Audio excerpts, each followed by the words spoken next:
Brady. This is going to be exciting.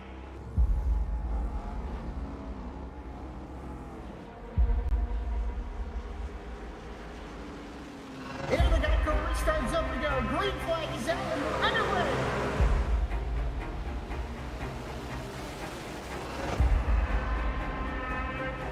Just a few laps into this. Oh, the 37's getting loose. Oh, and he saves it. Oh, they're going 3 wide.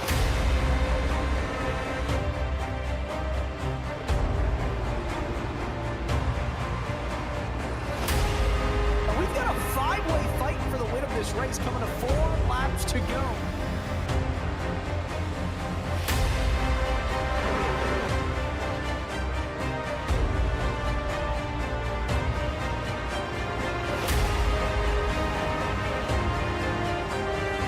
He's gonna win it here in spectacular fashion.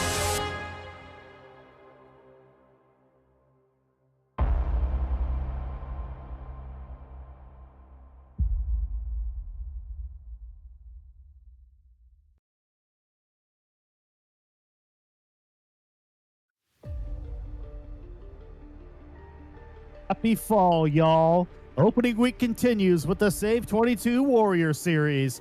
A new season starts in Charlotte, and it's next on V-Speed. Hello, everybody. Corey Smith welcoming you into the broadcast booth. Samuel Joseph in a second. In just a moment, series with veterans and first responders, put on by veterans and first responders, and supporting veterans and first responders. They're not racing for themselves. They are supporting their respective services in the hopes of being top dog by about Christmas. Sam, we debuted this series this summer and it received pretty positive reviews. What do we expect to see as we do it again this fall?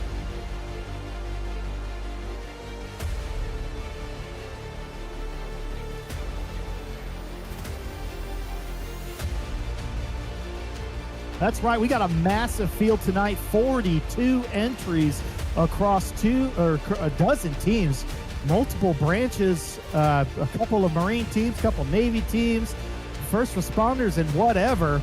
But we're going to settle it on track here in about 5 minutes as we're just kicking off qualifying. Let's give you a race breakdown as we get ready for tonight in Charlotte. We're looking at 100 laps. Pit road speed 55 miles an hour. Don't get caught speeding. That'll ruin your race. 4 sets of tires will get you through the 100 laps tonight. A couple of overtime attempts, and we're on a full tank of gas. You can expect about 42 laps, so it's going to be at least a 2-stopper. Maybe if we get enough cautions there, Sam, maybe we can stretch that out in just a 1-stopper. What do you think? Yeah, it's possible for these drivers. It's going to be around 55 laps that these drivers can make it on a tank of gas. So we'll see if these drivers can do it, but it's going to be a very interesting strategy race tonight. Absolutely. As we get ready here in qualifying, we have a couple other things to talk about. Oh, I don't know what that is. Yeah, here we go. Charlotte. We're here in Concord, North Carolina, the 1.5 mile quad oval, 24 degrees in the turns, but only 5 on the front straightaway. We've been doing this here for almost 70 years, one of the homes of NASCAR owned by SMI. But it's the Goat Locker's turn tonight as you take a look at this wonderful schedule that somebody made for us. We're here tonight in Charlotte, Kansas next week. That is going to be an absolute barn burner. Always puts on a good show. So we'll expect you back here, same time, same place, a week from tonight.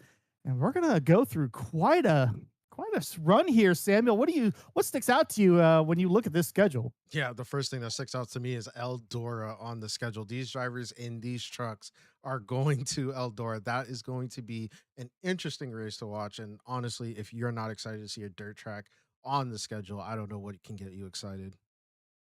Yeah, I'm taking a look here. Kentucky Speedway for a season finale. Not really used on the NASCAR schedule these days, but definitely still got it in the hard drive there for iRacing. So I think that'll be a nice show. I'm looking at Old Atlanta. Always puts on a good show. Not so good for the tires, but a couple of small short tracks in there. I see Indianapolis Raceway Park and Rockingham. Both, I mean, these are going to be barn burners for sure. Yeah, definitely indeed. Well, I mean, with the schedule and all about, Corey, let's talk about what this Warrior Series is about. It's for our veterans and first responders. It gives them that outlet to go enjoy themselves, have a great night, and have fun with racing We're split up into multiple teams with all the branches and first responders shown: Army, Navy, Marines, and Coast Guard. And I think I said Navy. Did I say Navy, Corey? Well, we got 2 Navy teams. We got Navy 1, captained by the CEO, boss man, Patrick Drabick, with Jamie Barkus, Matt Beauvais, and Nick Trussell. Then you got Navy 2 with Brian Provo, J.R. Schomburg, Ryan Pellerin, and Chief Skylar Daly ringing it up here. But like I said, 12 teams, 1 Air Force, 4 Army, heavily represented here, 2 Marines, 2 Navies, a couple first responders, and our beloved Coast Guard. We let them play on this one too. So we got about a minute left to qualifying. We've had 36 cars so far put down a lap. I think everybody's just about done. Still a couple cars on track. So, well, Sam, we got a new season here. Any final thoughts before we get underway here? I am excited to see Navy team won the championship in the summer. So we're going to be seeing a lot of drivers go at it. I wouldn't put it past the Coast Guard team. I saw a few new faces for the Coast Guard, and they were a strong team last year, just didn't have the numbers. And like you said, the finishes for these drivers will be averaged out to determine the point system for this season. So if your branch finishes in a really good position, but everybody else struggles, you may not get as many points as compared to a team that has everybody finishing in the top 10 or in the top 5 maybe, which would give them a bunch of points for tonight. So it's going to be interesting to see.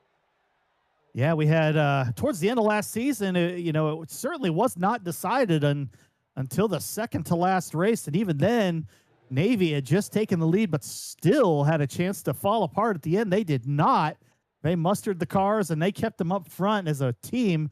And that was the difference to get them beyond the Coast Guard, who ended up finishing 3rd. They just didn't have the numbers. Well, now we have finished qualifying, and it's time to award our Jam Printing and Promotions Pull Award. And that's going to go to the 07 of Patrick Drabick, the boss man, on point tonight with a 30.215. Since forming in 2013, Jam has contributed printing and promotional sponsorships to more than 60 local nonprofits, with a primary focus on organizations that assist veterans, women, and children. They have been with Goat Locker Racing since the very beginning. Local and veteran certified. When they do well, they do good in the community. All right, let's take a look at your starting lineup for your Save 22 Warrior Series kickoff. It's going to be the Patrick Drabick and Jake Bustos in row 1. Starting 3rd, Dylan Simmons with Ken Huber outside of him in row 2. Jamie Barkus is going to be inside row 3 with Andy Carnes on the outside. Row 4 is going to have Brian Provo and Sean Lobos.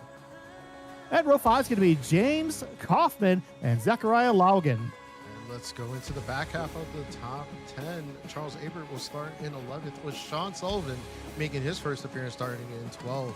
Garrett Kinder will take 13th. Ryan Pendleton, he's a ghost and he's back in the series. He'll start in 14th. Mickey Isaac will take the 15th spot with good old Alan Smith in 16th. Frederick Seagrave makes an appearance once again, starting in 17th. And Skylar Daly of Navy starts in 18th. Timothy Wilms from the Air Force will start in 19th, with Kyle Deering of the Marines starting in 20th. Row 11 is going to have Eric Camp and Kevin Price. Row 12 is going to be Thaddeus Friel Jr. and Chuck Pegleg Phelps. Row 13 going to be Daniel Parks and the 022 of Nick Trussell. Joshua Unger and Matt Beauvais are going to make up row 14, and row 15 going to be Daniel Crackhill and Bobby Bender. Let's take a look at the back half of the field. Jacob Lenke starts in 31st, with J.R. Schomburg in 32nd. As the field rolls out, 33rd will start with James Williams making his first appearance, and DJ Patterson starting in 34th. Armando Melgoza starts in 35th, with Dakota Cole starting in 36th. Darren Price will start in 37th, and Mike Swartzen will start in 38th. 39th will go to Ian Brisky, and Brian Froghire will start in 40th. And then in our final positions for the night, Hayden Muir in 41st, and Mark Benny, if I pronounced your name incorrectly, I apologize, will start in 42nd. As the field works their way down the back straightaway with 1 to go, the green flag today is brought to you by the Indiana Department of Veterans Affairs. They're serving those who served us and connecting Indiana veterans and their families with the benefits and support they've earned.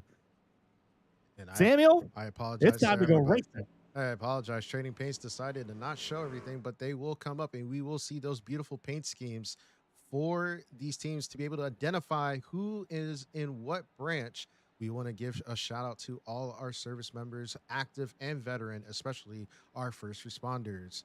Corey, take it away. Well, there's nothing much left to say. It's time to go racing. The pace truck is going to duck on off. Patrick Drabick going to lead him down into the extreme scoring restart zone. And we are underway. Green flag. The Warrior Series starts now.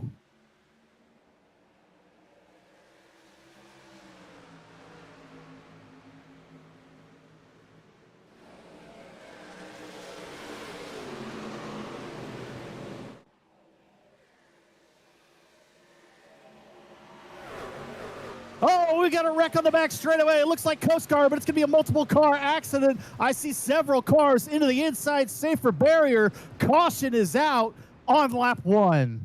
Yeah, looking at that, that was a lot going on. We're going to definitely take a replay, Corey. Saw Skylar Daly take the worst of it. Let's take it from his point of view. Well, let's take a look at the V-Speed Instant Replay on board with Skylar Daly of Navy 2. Everybody got away fairly clean, a little bit at the start, and it looks like he just got caught up, couldn't get the brake pedal down, and clipped somebody, and woof. That's why they put the safer barrier in there. But now the field going to be behind the iRacing pace truck, and that's how we're going to start lap 2, single file behind the pace truck. Everybody gets one fast repair tonight, so it sucks. You know, it's not how you wanted to spend it on lap 1.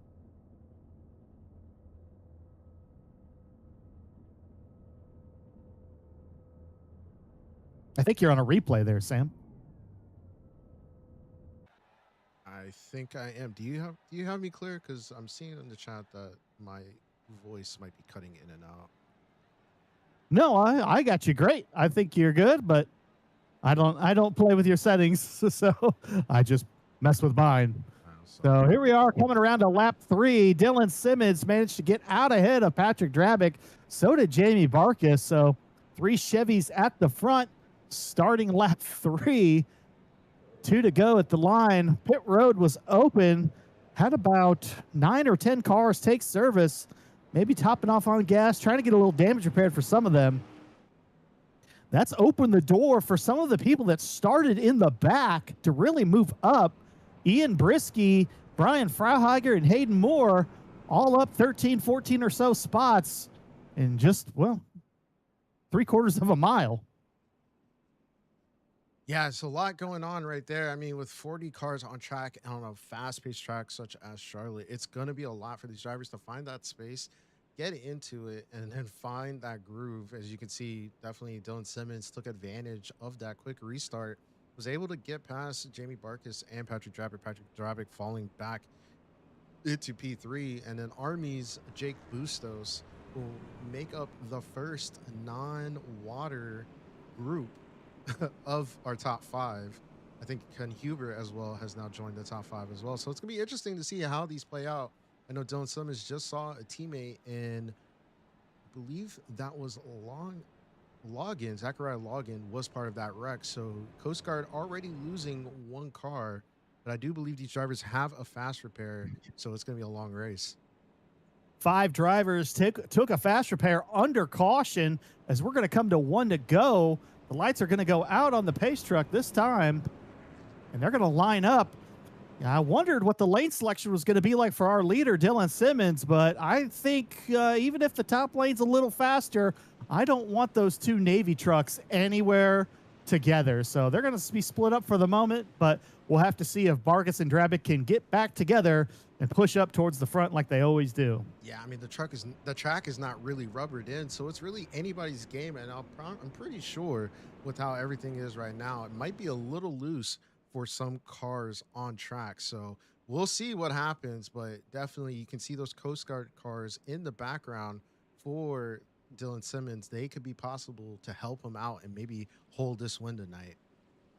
Yeah, I talked to a lot of the drivers during practice, which was a little bit ago with a little more sun on the track, but they were having trouble getting it to stick. Very loose conditions, and a lot of them were having trouble getting out of 4 into the quad oval without bending any sheet metal or any steering equipment. Well, we're going to run into the extreme scoring restart zone again, Corey, and we'll see what happens. Hopefully these drivers can get a few green laps in here. Yep, Dylan Simmons is going to lead them into the extreme scoring restart zone as the pace truck is down. We're coming to lap 5 here in Charlotte.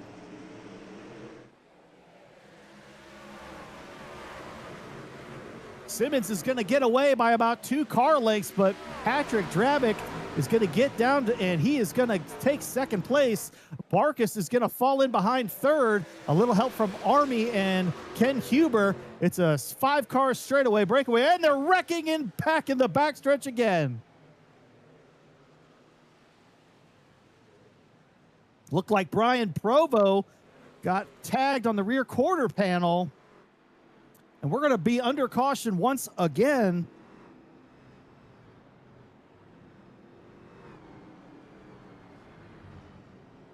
.42 car field there, Samuel. I think some of these people could be in for quite a long night. Yeah, I mean, these drivers are really going to have to find that space and get into it. Brian, we're looking at... I'm trying to find them right now and see what we can get. Let's go on replay real quick. See if we can see what happened with this accident. Looked like everybody got away clean on the restart. Coming out of 2. Not sure we're going to see from this angle. That might be better. Did he just come up too hard in traffic? Oh, no. They came down into him. Nothing he could do in that case, but it's going to cost him a fast repair very early. Maybe he can get it repaired, but he's down 26 spots from where he started. Unfortunately, now running 33rd. Rough way to start this whole season. Looks like he just came up into the 25 of James Kaufman, and just the space wasn't there for him to do that. So gonna have to re-rack the field once again, but he's still in this race. As long as he can keep it going, then we'll see what happens. Well, 41 cars is still in the race. Last place right now, Skylar Daly. He is 2 laps down. Nick Trussell 1 lap down. So plenty of time to still make up that ground and get your car to the front. You see Nick Trussell there. Looked like he did not take his fast repair. He's being shown a lap down, but looks like he elected to repair it all himself. Daniel Crackeel going down, getting some gas. Well, while we have a minute, why don't we talk about the primary series sponsor, and that is Save 22. Save 22 is a 501c3 organization dedicated to preventing suicide among veterans, active duty military personnel, and first responders. Through the 4 critical pillars, shield, assist, volunteer, and educate, Save 22 works every day to make a difference and save lives. Shield, assist, volunteer, and educate. Save. And we're proud to recognize and support Save 22 and all they do for Goat Locker Racing, including putting this series on for all of us to enjoy. Yeah, you saw the back of Jamie Barkus and Patrick Drabick with those very, very great Navy paints, Save 22 in the background. So we appreciate their help, and they're a great sponsor for here at us at Goat Locker. We're going to be coming to 1 to go. Dylan Simmons, still your leader. He's going to have to fend off Drabick and Barkus again. Barkus and Drabick are going to change spots from where they were last time. It's going to be Drabick outside of row 1. Barkus is going to have the 40 of Ken Huber right behind him. Ken, very good racer, doesn't get on track a lot at Goat Locker because he's so busy running a lot of stuff. But when he does, he can put some laps down and he can be in a position to win anything. Yeah, Ken Huber is definitely one of those drivers who is very methodical on how he gets to the front. And so I wouldn't be surprised if Ken is just enjoying having these cautions right now, able to save his tires, able to save his fuel, and maybe put himself and his Army team in a great position to win tonight. Absolutely. As we're working our way down the back straightaway to go green once again, taking a look at this 41 car field. Everybody's still on track. We'll see how many are left here in another 92 laps.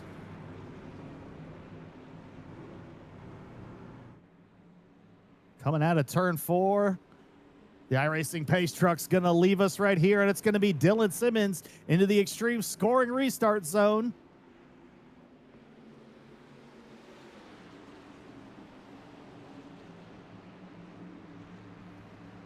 Simmons is back in the gas, and we're back under green at Charlotte.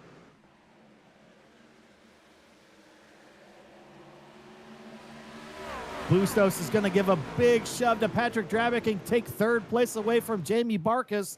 It's going to be Coast Guard, Navy, Army, and Navy again as they work their way down the back straightaway. Yeah, a lot of contact happening in the background, but our top 5, top 6 seem to single out now, getting to that line. But we have battles happening in the mid-pack. Thaddeus Friel and Alan Smith going at it. Thaddeus for the Marines, Alan Smith for first responders. And you could see some of those Coast Guard cars trying to work their way up to the front to help out their teammate of Dylan Simmons, who's out in the lead right now. Andy Carnes getting shuffled back a little bit. He's slower than the rest. It's going to be a 5-car breakaway as they come down the back straightaway. Far lap number 10. And we're under caution again. Looks like there's a car, the number 13 car, stopped in turn 2. That's Garrett Kinder.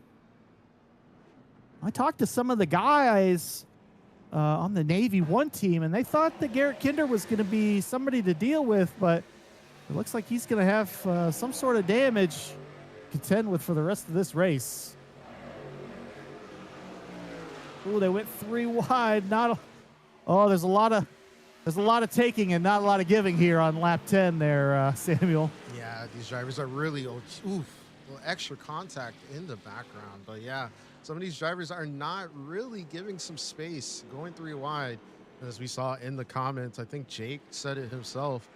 You're not going to win this race on lap 1, and all you're doing is hurting your team, trying to go for those positions early. But Garrett Kinder, doesn't look like a lot of damage on him right now, but we'll see what happens once they get back into the green flag. Absolutely.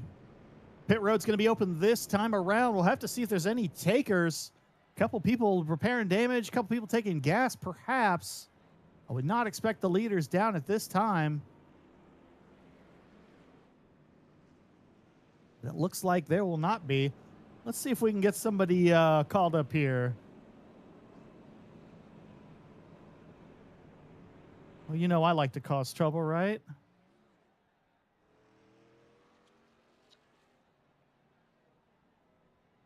Let's see if we can get somebody here. Andy Carnes, it's the broadcast booth. You got us? Hey, we got you. What's happening? All right. Well, you did all right, man. You started 6th, ran up to the front, and then you faded back a little to 7th. How you gonna contend with all these cautions? Well, I think we just sit where we're at and just hold steady and settle in for a long night. We just got to get some green flag run here and see how we can do on tire strategy. A lot of taking, not a lot of giving. What's your strategy going into the next 80 some laps? Well, if we get a good green run, I'm going to try and run these tires until they die and see where that puts us. But otherwise, we'll just have to play it by ear on the cautions and see how the track position works out and kind of go from there. Kind of lap by lap at this point. Sounds good, man. Best of luck moving forward. Hey, thanks, guys. All right, that was Andy Carnes, who's on Team Army, doing his best right there. Thanks for supporting. Thanks for supporting us in our broadcast. You know, I love hearing from Andy from time to time. He is so energetic. You can just hear in his voice how excited he is to be out on track. And honestly, with where he is right now in 7th place, he's in a good position to get a top 3. If these cautions keep coming out, a lot of drivers who possibly could, save their fuel, save their tires, can come out with a great finish for their teams tonight. Yeah, it looks like we're going to be 1 to go. It looks like Dylan Simmons is going to split up the Navy cars and take the outside. I can't see any other reason than that, but probably a smart move getting Drabick and Barkas away from each other, at least for the first few seconds.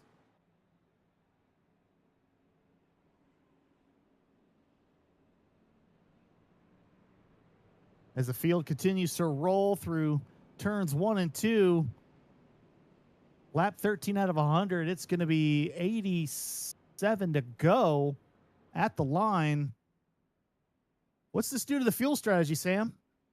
I mean, you got to be clutching right now. If I'm in the top 10 right now, all I'm thinking about is, holding the clutch while we're under caution, turning the car off, turning the car on, seeing what we can do to save as much fuel. But now with the many laps that these drivers have been doing, we're into territory about even pitting in around lap 65 at this point. A lot of movers and a lot of losers here in the first dozen or so laps. We have Zachariah Logan, Mickey Isaac, Garrett Kinder, Chuck Pegleg, Feltz, James Kaufman, Brian Provo, and Skylar Daly all down double-digit positions very early on in this race, but a long way to go as Dylan Simmons is going to take the top line in the restart zone, and he's away. And we're back under green at Charlotte.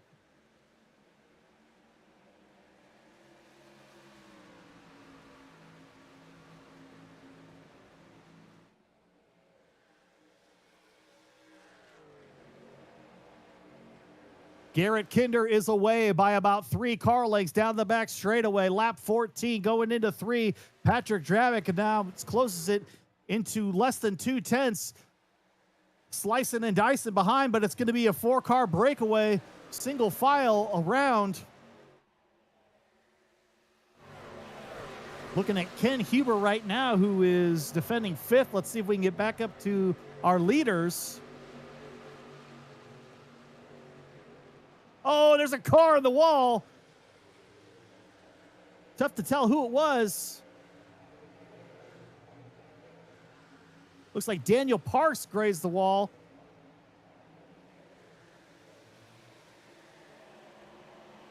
Let's see if we can get back up for the battle of the lead. We got Patrick Drabick right on the back doorstep of Dylan Simmons as they've just completed lap 15 as they go into 1 and 2.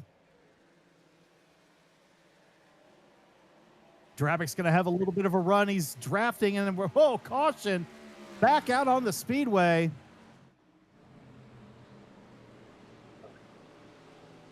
Looks like, oh, goodness, carnage on the back straightaway for about the 4th time tonight.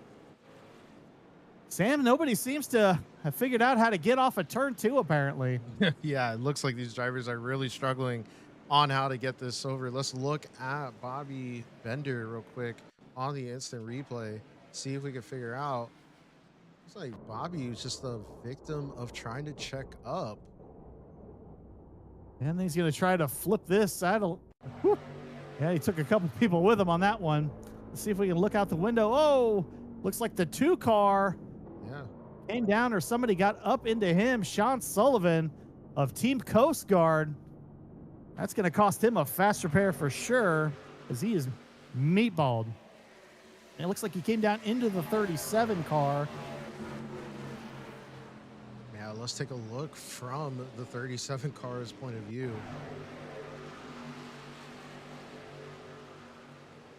Looks like, unfortunately, it looks like Sean Sullivan just kind of lost it out of 2 and was a passenger at that point, and Jake Lenke couldn't do anything about it. Yeah, I feel bad for Jake right there. Jake was just trying to hold back off and not really cause any issue with that. It looked like the 2 just really got choked up or had a back corner through that. Looking through the cockpit, maybe we'll get a better view of that. Yeah, it looks like he just got kind of loose, ran up the track, and then the truck just came back down. Jacob Lenke tried to check up, not to slammed from behind. Well, it looked like as they started to slow down, Charles Abert might have helped Jacob Lenke around. No fault of really all theirs. They're trying to get stopped, but just one of those racing deals, I suppose. Yeah. Well, we're back under caution again, and we are on lap 18 as cars take their pit road service. Let's run you through the field really quick. Our leader right now, the 14 car of Dylan Simmons, followed by Patrick Drabick, Jake Bustos, Jamie Barkus, and Ken Huber make up your top 5. Sean Lobos, Eric Camp, Ryan Pendleton, Andy Carson, Thaddeus Friel Jr. Finish up your top 10. Alan Smith up 5 spots to 11th place. Kyle Deering, Ian Brisky, Frederick Seagraves, Zachariah Laugen pick up your top 15. Mickey Isaac currently in the one car in 16th. Dakota Cole up 19 spots right now in 17th. DJ Patterson, Matt Beauvais, and Armando Melgosa make up your top 20. That's the front half of the field. Currently have 39 cars on the lead lap. Bobby Bender 1 lap down, and Sean Sullivan, who just had an accident, now being shown last. He is still towing. That's going to take him a few more laps to get all that stuff figured out. Yeah, it's going to be a lot to figure out for some of these drivers. I saw Skylar Daly take the free pass, so Skylar Daly is now back on the lead lap for this race. Some cars coming out of pit road. I think that truck right there, I'm not sure who that was. It looks like they just got ahead of the pace car, so they won't go a lap down. But a lot of happening right now, Corey. But Dylan Simmons still has held the lead and not allowed Patrick Drabick to get by, especially with the starts and goes that we've been happening right now. Well, it certainly seems that Dylan Simmons was practicing his restarts in the offseason, as that has paid off tonight. Dylan Simmons, pretty good little driver, 2,500 I rating, only on a B license. So obviously he's still got some room to grow, and he's going to continue to impress us all season, I think, Sam. Yeah, Dylan Simmons, he recently joined Go Locker right before the summer series. I think he did some driving in the spring series, and he was one of those drivers during the summer Warrior series that was just identified as a driver who is going to shock a lot of people here at Go Locker and put pressure on the top dogs such as like Patrick Drabick and Jamie Barkas, and really carry this Coast Guard team in the points. I'm sure he's looking for his other teammates to come help him out, but right now he's doing a really good job. The iRacing pace truck ducks on off. It's going to be Dylan Simmons leading us into the the extreme scoring restart zone. And they're away. Jake Bustos trying to give him a push. It's going to work. But he's got Drabick and Barkas to the outside. Can they work together across the services to try to split up these Navy guys? Yeah, Dylan Simmons is in complete control and now has Jake Bustos potentially able to cut off this Navy dominance that's been up front. And you can see right there, car 69, Eric Camp, he's starting to come up into this top 5 potentially to help out Dylan Simmons. A lot of teams, a lot of different branches, and a lot of drivers trying to find that space. And like you said, a lot of these drivers are just going to have to figure out where it is and settle into a groove if we can get some green flag racing. Lap 21, Dylan Simmons on the way onto the bottom of turns 1 and 2. He's got a 2-car length advantage over Patrick Drabick, who is closing in on that draft. It's 2 cars out front. It's going to be Patrick Drabick inside. They're going to be side by side into turn 3. Yeah, if you saw it right there, Thaddeus Friel and Eric Camp almost got into each other. Thaddeus running that high line early, trying to get the speed off corner, but Eric Camp is holding that bottom line really well. I'm wondering if, Thaddeus scrapes the wall through right there. Got a little smoke ahead, but no yellow right now, so I'm sure that might be from an earlier spin. A lot of battles going on right now. You can see the 69 of Eric Camp. He is fading back. Everybody else seems to be single file on the straightaways, but he was kind of the odd man out. It's a 7-car single file for the lead here. Patrick Drabick out front, just completing lap 21. Here comes Dylan Simmons to the outside. Does he have the run? It doesn't look like he's going to, coming off of 2. Oh, he scrapes the wall just a little bit. That's going to allow Sean Lobos to come to the inside. Dylan Simmons is going to get the momentum back and push Drabick into 3. Oh, we're under yellow. Looks like some cars backed up on the backstretch. The 68 car, that's Darren Price from Team First Responder. We're going to have to see what happened to him. Look at our V-Speed instant replay here. We talked about a lot of cars just getting in the gas. Oh, it looks like there was a wreck out front, and he was unfortunate. It looks like he clipped somebody, and we'll have to go back and see what we can see on that one. On board with Zachariah Laugen.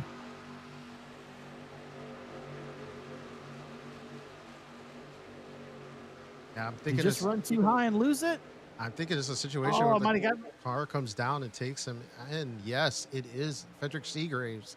Looks like they made some connection right there. We'll try to get a better view of that. to see where that hit occurred. Looks like it just they met on the little stripe there. I think one came up, one came down, and they met, and well, they both ended up with significant damage. Yeah, hard hit for Zachariah Logan right there. And there is another driver that could have been helping Dylan Simmons going to the back of the field. We'll see if he had used a fast repair at any point. I'm not seeing that he did. I don't know if Corey, if you could check that, but unfortunate for the Coast Guard driver right now. Yep. So as we work our way under caution for the 5th time, we're a quarter of the way through this race. Patrick Drabick now back out up front. Pit road was open this time. Your highest taker was the 25th place car. Everybody else electing to stay out, still saving all that gasoline for later. Yeah, you can see some of these trucks already have their damage, and they're just, maybe some drivers aren't using their fast repair, and I don't blame them for having this many cautions. It might be better just to sit on pit road, and if it's not that much time, maybe a minute or two, might as well go ahead and get that damage fixed. Looking at James Kaufman, he's having a rough night tonight, but as you said, Patrick Drabick, he's been able to get past Dylan Simmons, who's been controlling most of this race so far. Sean Lobos, though, Corey, I don't know if you've noticed, he's come out of nowhere. He was sitting around the top 10 for a little bit, and with these cautions, he's been able to climb himself up into the top 3. Well, I got to be honest with you. I don't know much about Sean Lobos, but I definitely had to learn his name when he qualified in the top 10. So nice run for him. Started 8th and up a few spots to 3rd.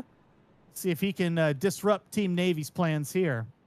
Yeah, I mean, Sean Lobos, he was running in the Cruising Classics Premier Series last night, and I was having battles with him all over the track. Fast driver, really knows how to work his way, especially in dirty air. So we'll see if he can put some pressure on Dylan Simmons and Patrick Drabick.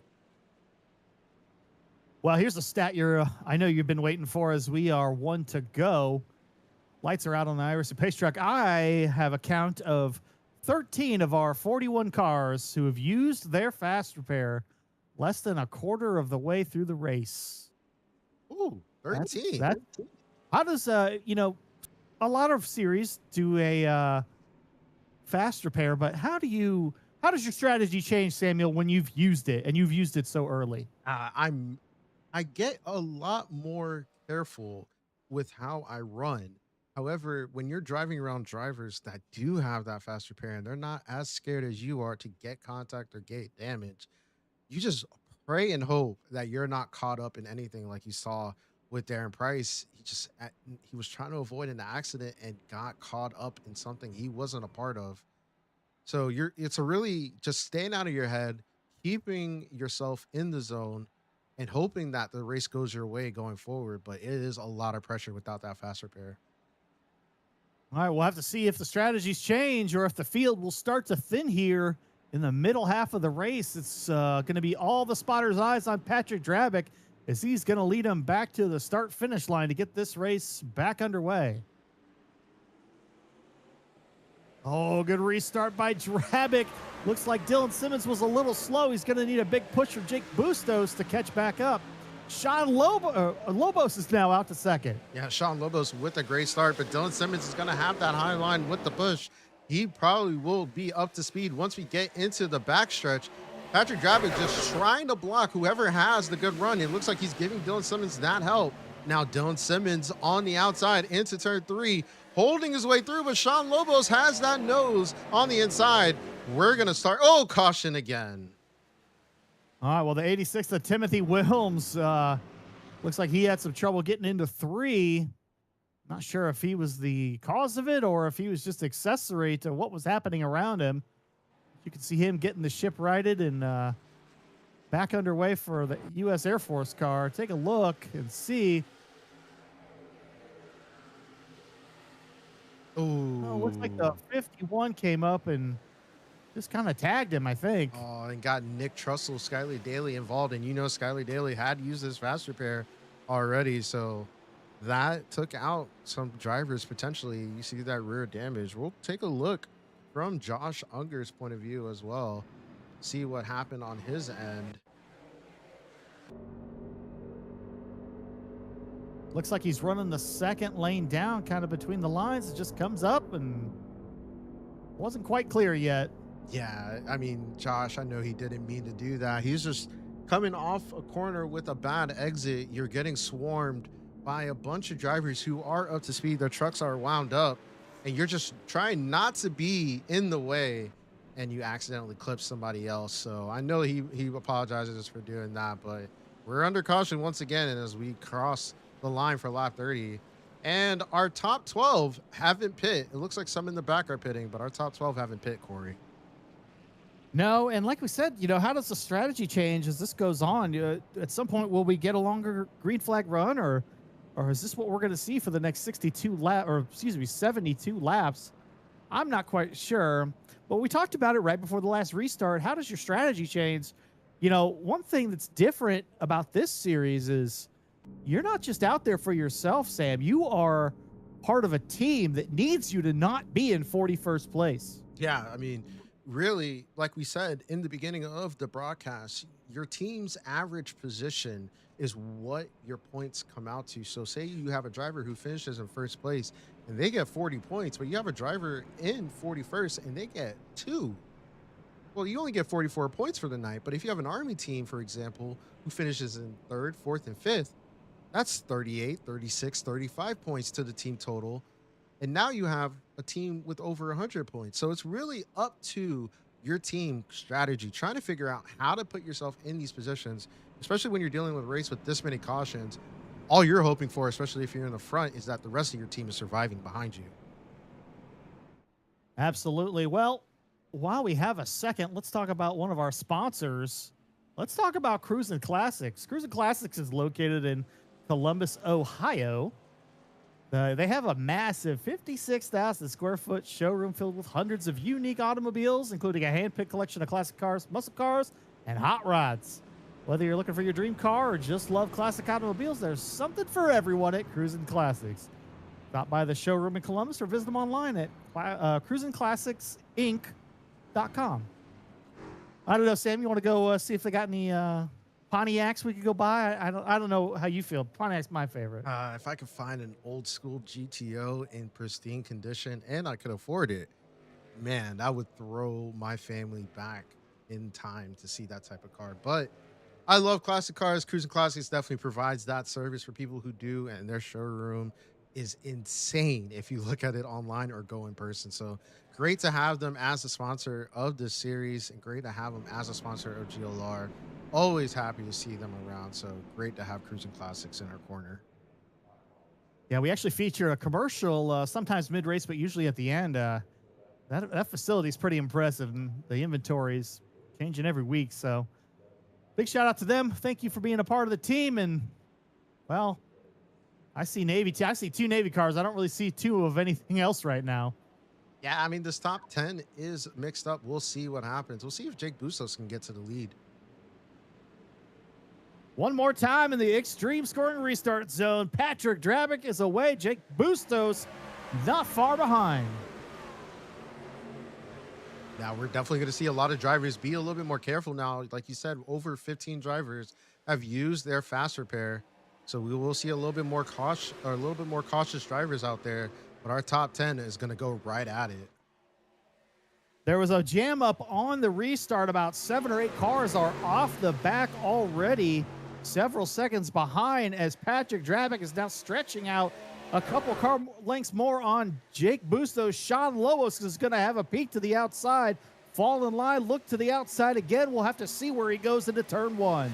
Yeah, Patrick Drabick holding that line, able to give dirty air to Jake Bustos, which will help Sean Lobos, who has the clean air. Sean Lobos now looks like he's pulling up for a move potentially. Let's see if he takes it into turn 3. No, he does not. He looks like the top 7, top 8 are very content holding their position right now, especially since we haven't really got anything going so far. You can see Whoa, Lobos. that is real. Oh, you can see Lobos fishing for clean air in the turns. That's going to allow Ken Huber, who's got a pretty good run. It's going to be a 4-car breakaway as Patrick Drabick now stretches it out to about a quarter of a second, but he's not far ahead of Jake Bustos as they go in single file down the back straightaway. Yeah, sorry, Corey. I saw Thaddeus Frills smack the wall out of turn 4, and that back end of the truck was fishtailing. Could have turned into a bad situation, but he recovered pretty well. As we see, it looks like, ooh, I think I saw Eric Camp fighting with Jamie Barkus right there. Yes, it was Jamie Barkus. They almost made contact, but Eric Camp now able to pull away. Jamie Barkus started in P5, now down to P7. Now these drivers are singling filing out. I think we're gonna get some green flag racing in now. Let's hope so. It's a 6-car breakaway on the lead pack. It's Drabic, Bustos, Lobos, Huber, Pendleton, Camp, Barkus starting to catch the back to make it a 7-car breakaway. Just finishing lap 34, a third of the way through this race, on board with the boss man, Patrick Drabic, in that 07 machine. You can see he's comfortable being out front in that clean air. Will not want to give it up. And he has the broadcast up. I saw him peek up right there. So, Patrick, I think you need to start focusing up front, but he looks like he has complete control right now. There's a side-by-side. It's Ken Huber and Sean Lobos fighting over third place. Going through the quad oval, they're going to be side-by-side going into one. Yeah, and I really need to think that with Sean Lobos, he's running that high line. Oh, we are under caution again. Slow cars in the quad oval. I'll bet somebody just got tight coming out of 4 and broke that right front. James Williams falling back to 34th in a hurry. Let's take a look at the V-Speed instant replays. You see him working his way into 3 and 4. Did he roll up on something, or was it on him? Looks like they were running 3 wide in front of him. Ooh. Oh. Unfortunate. Just a secondary casualty in that. Well, Samuel, is it, if I'm up front, is it time to pit, or do I just want to stay in front of all this mess? Well, that was the longest green flag run. As you can see, Skylar Daly and company getting caught up in that accident. I mean, we just have a few green flag runs. If you've been saving fuel, you know, you're doing what you need to do, but I don't think they're gonna pit. If they pit, I'll be very surprised. Looking at Patrick Drabic's cockpit, just trying to see if he's clutching to save some fuel. Doesn't look like he is right now, but we'll see what happens. But it's a lot going on right now. And it looks like we are going to have a taker. Oh, that was the lap car. His lap me. cars, yeah, it was lap Okay, cars. whew. I was like, oh, crazy. Well, a couple of cars up front. Ryan Pendleton, Ken Huber, Oh, we do and have Jamie some. Barkus are all coming down pit road for service. It's time, apparently, to use that first set of tires. I haven't gotten a lot of green on there. You take a couple right sides and try to get a couple spots out, or are you in it for the long haul now? They could possibly be fueling up a little bit. Don't know what their fuel consumption is right now, but if they've gone close to halfway or a little bit over, maybe it's time to put on some fresh tires, refill the car up back to a heavy state, and then allow yourself to maybe get some positions. Looking at the race off pit road, it looks like I think that was Ryan Pendleton actually getting out there. Yeah, Yep, Ryan Pendleton won that race tires. off. 4 tires for Pendleton, Huber, and Barkus, and Alan Smith as well.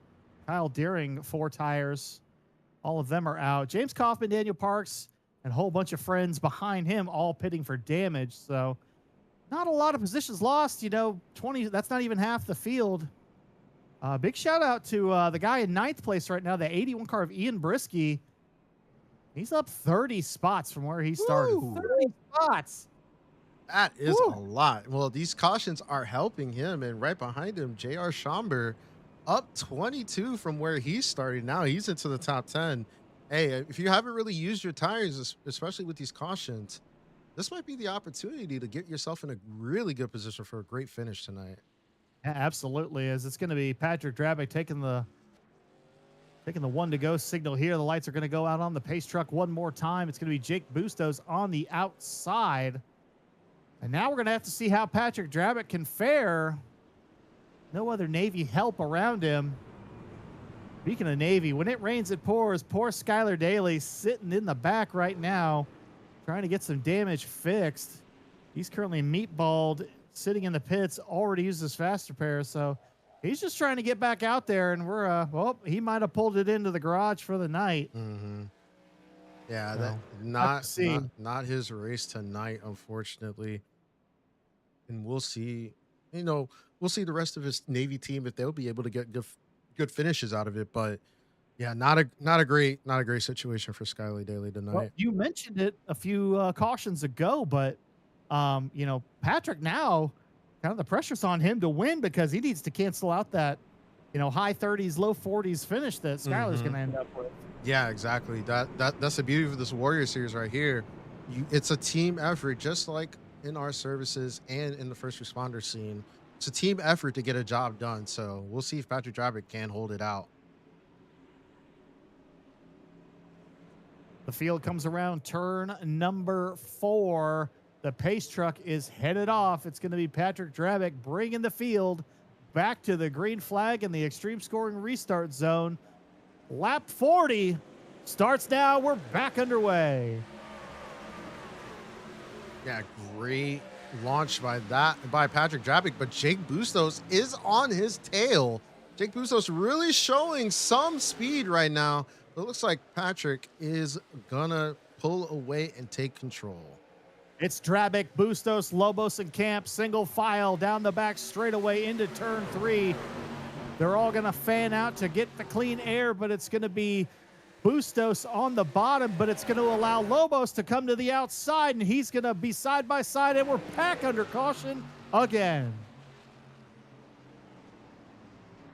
Looks like the 19 is slow in the quad oval. A lot of You can cars. find that involved on there. our scoring.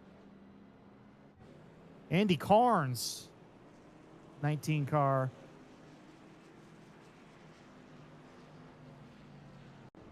Andy Carnes of Team Army 1. See if we can sort out what happened here. Looks like it was in front of them. Looks like I'm going to assume, I can't see it from that shot, but I'm going to assume that somebody bounced off the wall coming out of 4 and pinballed into about half the field. Yeah, I'm trying to find this. A lot of cars involved in that accident. Trying to see if we can get a good view of it. Let's look at it from Timothy Williams' point of view. I think it's going to happen in front of him, and maybe we can get it a better. Ooh, just a bad situation for a lot of drivers right there. James Williams is already in the pits. See if Froghire was out of it. Williams got away with it. Oh, it's unfortunate. We're just trying to find out what happened. Well, that messed up a lot of cars, both sheet metal wise and scoring wise. A couple cars are black flagged and disqualified. We'll see if we can get that cleared for them if they were just diving through the pits. A lot to sort out here, Sam. Yeah, great avoidance by Don Simmons right there, not to get caught up in that. So great job on him for that. I think Frederick Seeger was also involved. Let's take a quick look at him before we go back up. Well, while you have that up, looks like, yep, right off. It's like I saw it to begin with, right? Yeah, we talked about it at the top of the show. A lot of drivers were having trouble getting out of 4. They were getting really tight, just going, and we thought they'd messed up a couple right fronts, and not only did they mess up the right fronts, they messed up all their neighbors. Yeah, well, we'll see what happens, but there's a lot of things going on. Looking at it, I mean, Patrick Drabick and the top 5 aren't pitting again, so they are still saving their fuel. They haven't really used their tires. Patrick Drabick leading 21 laps so far. We'll see what they can do, but Patrick Drabick, he's holding strong right now. All right, Samuel, as the field comes to 1 to go, the lights are going to go out on the iRacing pace truck. I have an update on your favorite statistic. Half the field has used their fast repair already. Woo! 20 cars are, it's going to be nerve-wracking just to get to the finish line. If I'm in this field right now, I am hanging off the back, and I'm just going to let them all sort each other out, and I'll be there at the finish to have a good finish for my team. Oh, man, there's going to be an interesting last 50 laps for this race for those drivers who don't have their fast repair. It's going to be a struggle to make it through and keep that damage off. And for those in the back who did pitted, such as like Ken Huber, Ryan Pendleton, and company, they're just praying that they don't get caught up in these incidents. It seems like it's happening in that back half of the field. Just cars trying to find that space, get into a groove, and get racing. Looks like the drivers up front are able to avoid that right now. Yep, as we are double file, we are coming to lap 44. It's going to be 57 to go at the line. Patrick Drabick has led the way the last few restarts. Can he continue to do it? We talked about early troubles. Eric Kinder already back up to 5th after using his fast repair earlier. We are underway once again.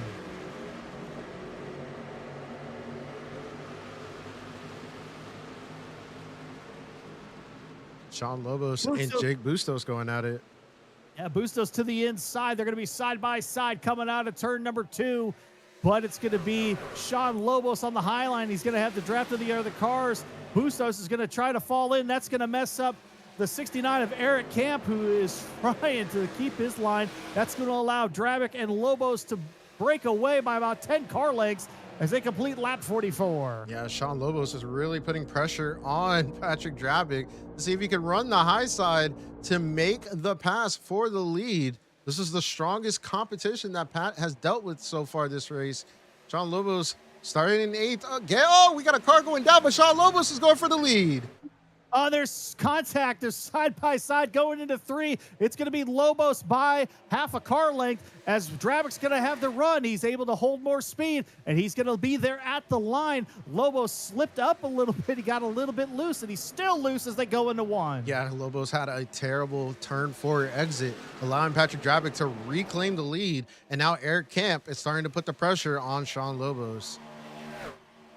This fight's going to allow Eric Camp to get in back behind Lobos. He's going to go to the inside. He's going to dive for it. He's not going to be able to hold it. I don't think he's going to be there coming out of 4. Lobos is going to retain the position. Yeah, don't look back even further. Thaddeus, the impersonator Friel, has moved his way into the top 4. And I know he's been saving as we're under caution once again. Have to take a look at that. Not sure what happened. Looks like J.R. Schomburg might be a little slow. Seagraves also. There's the 24-car Schomburg, like we said, part of Team Navy. Looks like he just got tight. Maybe ran up the track a little bit. Ooh. It looks like I think the theme of tonight has been people running qualifying lines in traffic. What do you think? Yeah, I think a lot of drivers are just trying to get their space, get into their position, and take advantage of the restarts. But what the downside of that is that these drivers also are going to intersect with each other in places that they don't want to intersect. Armando Melgoza was the other car involved with that. And it looks like Schomburg was expecting Melgoza to go up a little bit further, and that didn't happen. And, you know, they came together. All right, well, we've had 4 retirements so far. We'll have to see if this adds any more. Matt Beauvais, James Williams, Skylar Daly, Nick Trussell, the 4 cars currently out of the race. Well, plenty of others still several laps down, trying to get that damage repaired as the field comes down pit road. Eric Camp is going to stay out. Patrick Drabick heading down to that very first pit stall. Yeah, I think a lot of these drivers saw Patrick Drabick come back down, and they were like, okay, if Pat's going to pit, I'm going to pit. And looks like Eric Camp of the Coast Guard is going to stay out. Maybe he has something different in plan, maybe saving a set of tires for the end. Who knows? But I'm sure this back half of the race will turn up the heat and will get interesting. Yeah, it's going to be interesting for sure to watch Drabick and Lobos try to work their way back through this field. 10 cars stayed out.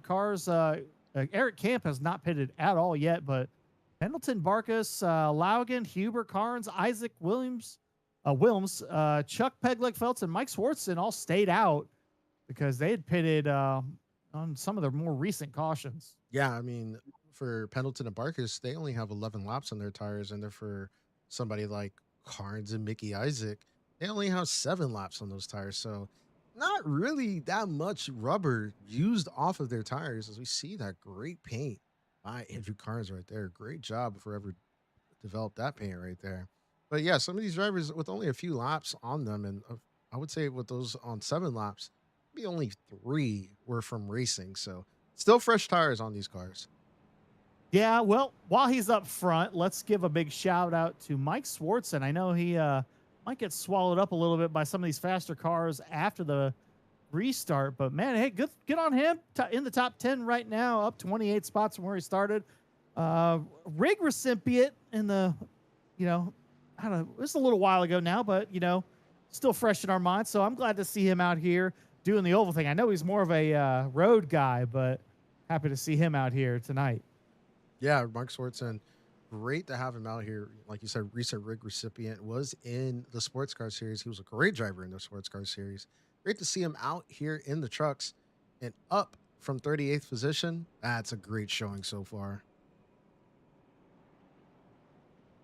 Well, Eric Camp, with the large amount of laps on his tires compared to somebody like Ryan Pendleton and his teammate Zachariah Logan, I think he's going to get swallowed up in this restart, but you never know. You never know if he has something up his sleeve to help out his Coast Guard teammates. Well, I applaud them for trying to stick together, but like you said, 49 laps, whether it's under caution or not, it's still a significant amount of wear. But we'll have to see if he's ends up being a road cone or if he can be useful for his teammate to help slingshot him back out to the lead. As pit car's going to head down into pit road, it's going to be on Eric Camp with his 50-lap old tires to take this field into the extreme scoring restart zone. Eric Camp with the late restart, and he is away. Well, they are bunched up about 10 cars back, and that's going to allow Eric Camp to jump out to the lead. It's going to be Coast Guard, Army, Coast Guard. But here comes Jamie Barkas to the inside to take third place away, and we're back under caution again. Yeah, Ryan Pendleton and Jamie Barkas were lining up for that run. Just trying to see if we can find who was part of that caution.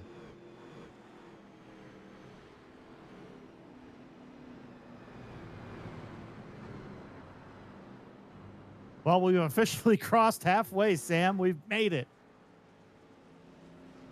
Yeah, I'm not really seeing who the car was involved. I guess whoever it was spun and got right back straight, but it triggered the caution.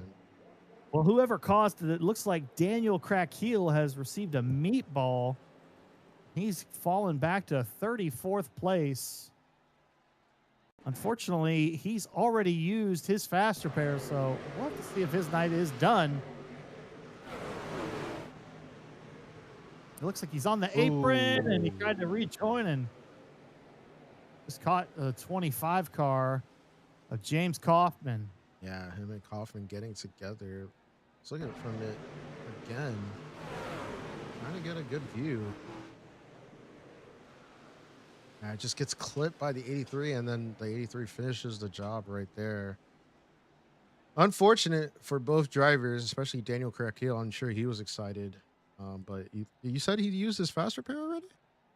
Yep, and he's still meatballed. So, again, he might be done, but, that thing looks drivable. If the left front doesn't look very stable, does it? Looks a little wobbly. Yeah, I think that needs. He might need about 6 or 7 minutes. So yeah, something is definitely broken, and it's not something that can get fixed quick.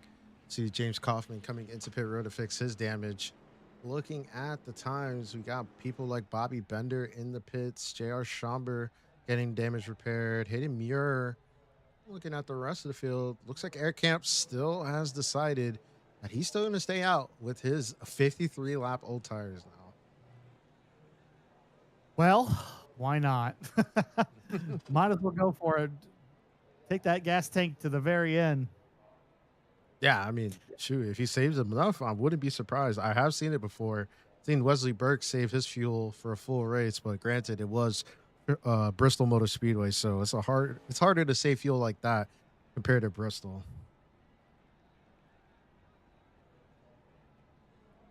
Right now, we got 33 cars still on the lead lap, but we have been handing out quite a few free passes. We have 5 cars out of the race still. Definitely been an interesting one. 41 cars. You know that the bad thing about such a big field, Sam, 40 cars are going to leave upset. Yeah, there definitely are. As you see the beautiful faces of those drivers out there tonight, see them right there in the left side view. Glad to have them on board for this race. Eric Kemp, he's going to lead the field to the restart. Looks like he elects for the high side, and I think that's pretty smart with your 53 lap old tires. It's best that you start up on the high side and get as best of a restart as you can. Hook up with your teammate in Zachariah Logan right there in P3. P4, actually. Now don't look now in that short green flag stint. Patrick Drabick already back up to 9th. He's towing Sean Lobos, Jacob Limke, Thaddeus Friel, and Jake Bustos in tow. They make up your 10 through 14 or 9 through 14. So, yeah, they pitted. They gave up a lot of track position, but they're making it back pretty quickly as we're on board with Thaddeus Friel. You know, I had that same hat when I was a child. Really? Yeah. I can't I like- find any of my Dale memorabilia that I had as a kid, so I'm going to have to bug my parents to find it. What's that going? Is that like a diecast case? What's going on with there? Hey, man, That's got to be distracting when you drive. Thaddeus is a cool guy, so I ain't going to question it. I think it looks cool right there. He's wearing sunglasses indoors, so he must be cool. So, all right. Well, we're going to do this one more time. We're going to come to the extreme scoring restart zone. The iRacing Pace truck is going to come down to pit road. And Eric Camp is going to lead us one more time through the extreme scoring restart zone. He gets away. It looked like he was going to wait for a push from his teammate, but then he just went. Can Laugen get to the outside of Pendleton? They're going to be side by side going into one.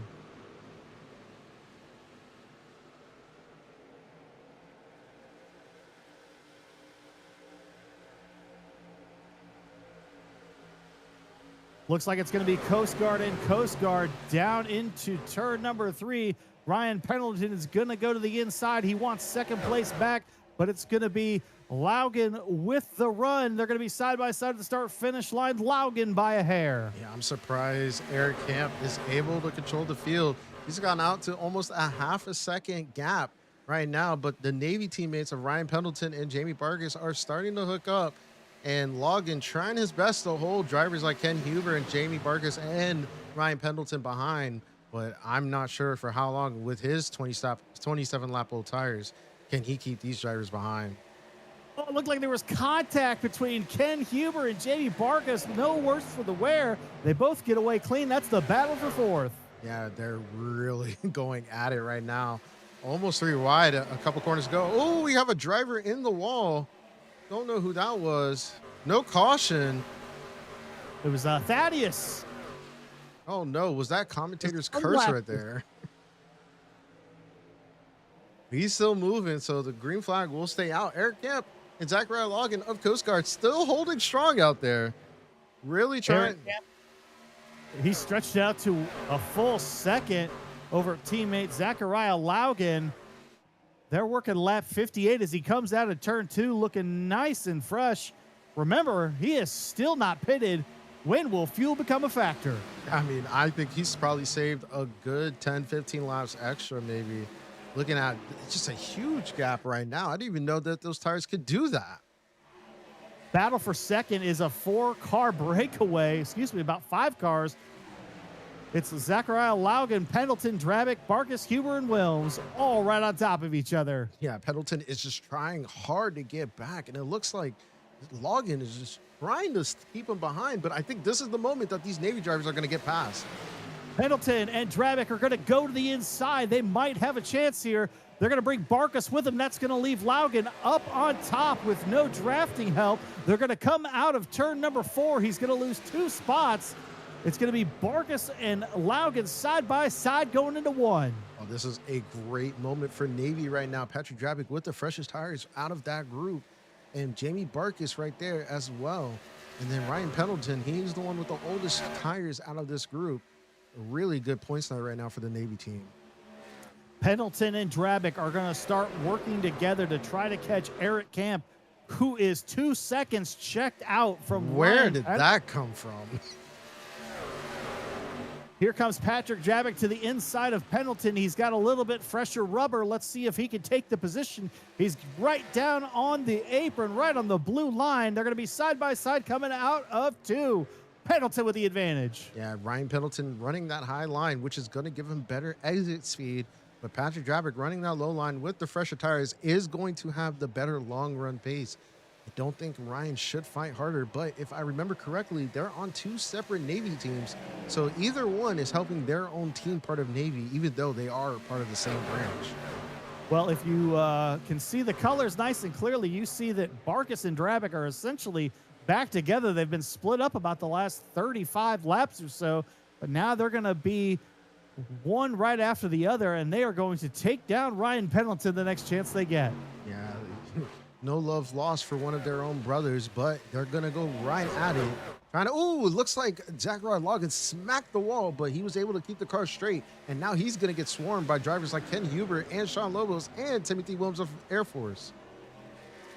He is under attack. He maintains the position, but it looks like Lobos is going to drive right around the outside. Williams and Huber are next. They have the speed advantage as they head down the back straightaway, and now Logan is by himself while everybody else is drafting. Yeah, I'm just thinking as we're watching these drivers right now, how is Eric Camp out to a 2-second lead? It's starting to go down now that some of these drivers with fresher tires are getting ahead of Zachariah Logan, who was out there helping his teammate.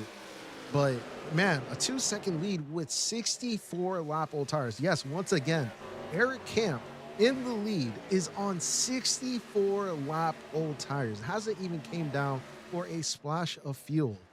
Don't think it's going to last long, but it's a great showing by this driver right now. Let's take a look back up at Sean Lobos, currently in 4th. He got around Jamie Barkus almost with ease.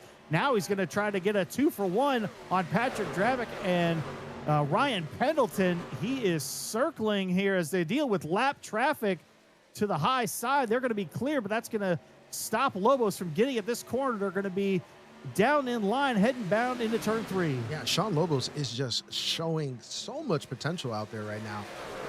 I didn't really know that he could drive with the best. Oh, we got contact between Patrick Drabick and Sean Lobos. No, it was Pendleton and Drabick. Oh, and Lobos. no. Oh, Navy One's night just got a whole lot worse. And we are under caution once again. Oh, I'm seeing smoking engines, especially right now, out of Sean Lobos. We're going to take a look right now, Corey, but oh, man, that was not what we wanted to see happen. B-Speed instant replay on board. Went to Alan Smith. Oh, crap.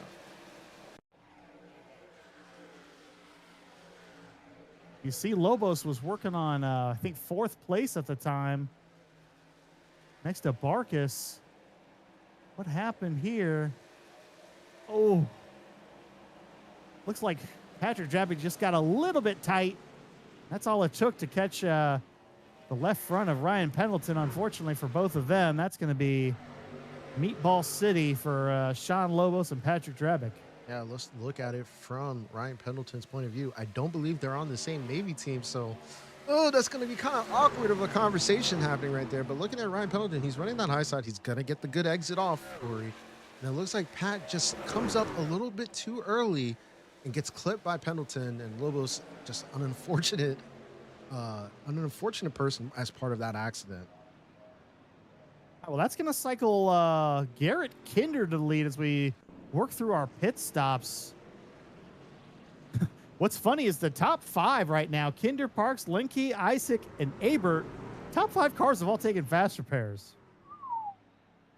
I mean, that is a crazy stat to hear right there. But, I mean, congratulations to them. Garrett Kinder, buddy, I haven't seen you since the summer. It is great to see you back out front. One of these drivers who is just very consistent when he gets up to the front with 18 lap old tires. I think he's going to be able to hold off for just a little bit. He has Daniel Parks, another first responder teammate of his. So first responders is going to have a nice rear gunner. And then you have Jacob Lenke right there as well. Jacob Lenke Corey, I don't know if you know, but Jacob Linke has said previous to the start of the season that he thinks this is the season for him to get a potential win in a series that he's driving. Sitting in third place, 67 laps in, we might be thinking of a Jacob Linke win tonight. Well, I'd love to see it. A guy who does a lot for us here. He broadcasts the races and he's always participating. Even when some of the car counts get down, he's always there. So couldn't happen to a nicer guy. Wouldn't mind seeing it myself. Yeah, with that, always love going on his camera, seeing that Say 22 shirt on that hitting dummy right there. Looks like he's chilling watching Jake do the race right now. So Jacob Linke definitely thinking of strategy. Just taking a look at our top 5. Looks like First Responders has a lot more teammates around Garrett Kinder, Daniel Parks, and Alan Smith. And then Jacob Linke has Charles Abert to help him out as Army. And then Mickey Isaac. First time I'm seeing him up in the front. Great job by him.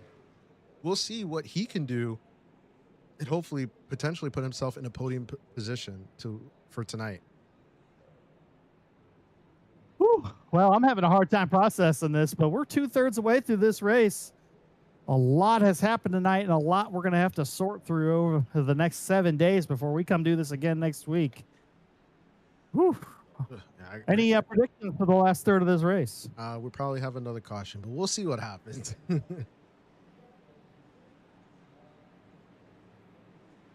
right, well, the pace truck is off.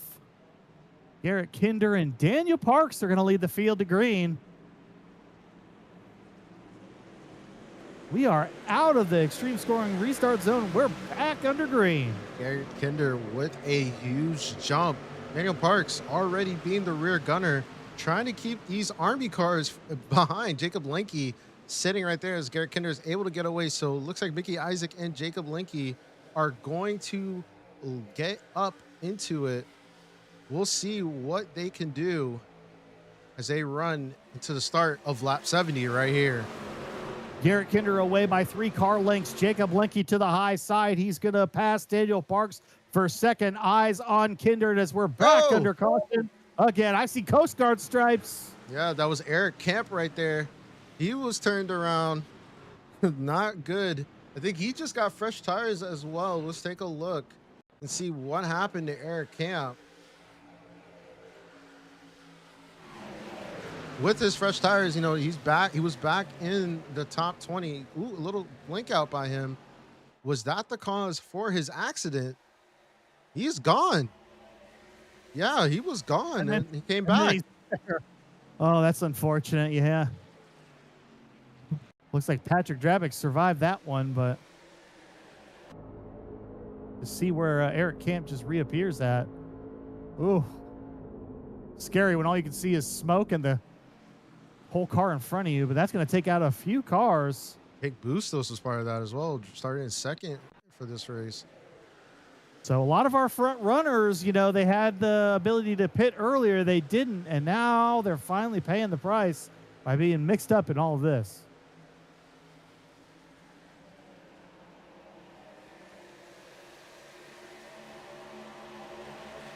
Yeah, there you go. You see the 69 just reappearing right there. It's unfortunate. Oh, well, we're back under caution. Only about 5 or 6 cars taking service.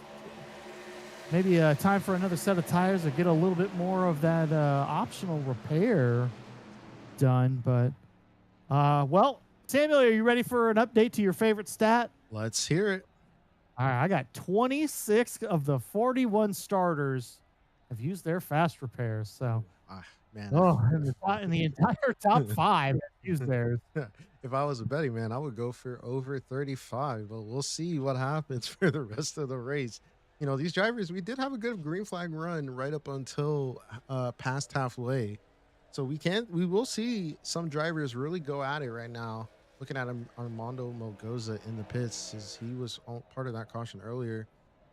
Eric Kinder, he has 22 laps on his tires. Looking at the field, all the way back to P11 is on the same tire strat. The only outlier is Mickey Isaac, he's on 7-lap older tires than the rest of the top 11.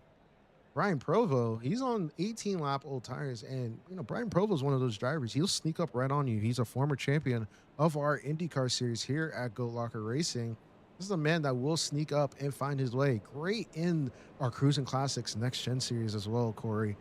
But the first car with the freshest tires out of that is Jamie Barkus sitting in P15. You love to see it. Most of these cars in the middle of the pack taking service for probably the last time, unless there's a late race restart. We'll have to see what the strategy is. We're 1 to go, working our way through turn 2 right now.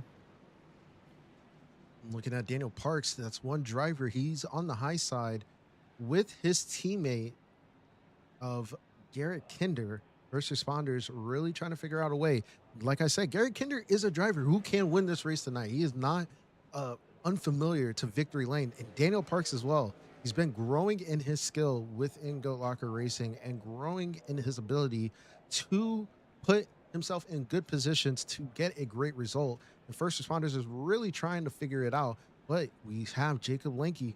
Hey, if I'm going to make a prediction right now, I'm not going to say it, but Jacob Lenke is somebody on my list. I don't want to jinx him, but it would be really, really good to see something good happen here, as he has his teammate Charles Abert right behind as we go into the next restart zone.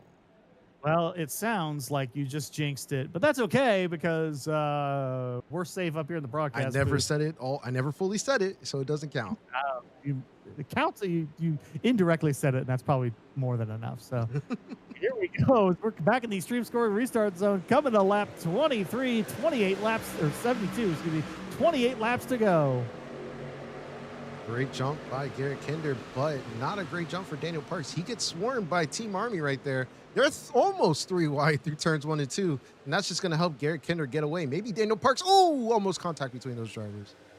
Oh, we're back under caution already. Looks like we got the 69 car slow. That's Eric Camp. Talk about a cascading couple of cautions for him. Oof. Have to go back and see what happened. V-Speed instant replay time. Looks like he just had a big head of steam, and unfortunately, he carried it into the corner. I think the race controllers might have to have a look at that one after the fact tonight. I think I don't know if he just had a big run or what. Let's see if he broke out of the line. Yeah, he broke out of the line before the restart, so I don't know. He might end up with a EOL or a black flag, or maybe an EOL next week, Sam. Yeah, that is a no-no, especially causing a caution right after like that. I don't think the admins are going to take appreciation for something like that, but we'll see if anything will be handed down. But as we saw, Eric Camp was out in front. He was leading the field, and now he might be in purgatory, but we'll see what happens for him. Well, we've all heard that Jamie Barkus voice, and I think he's going to get an earful of it sometime later this week. But Yeah, if that's one person I don't want to get an earful from, that's Jamie Barkus.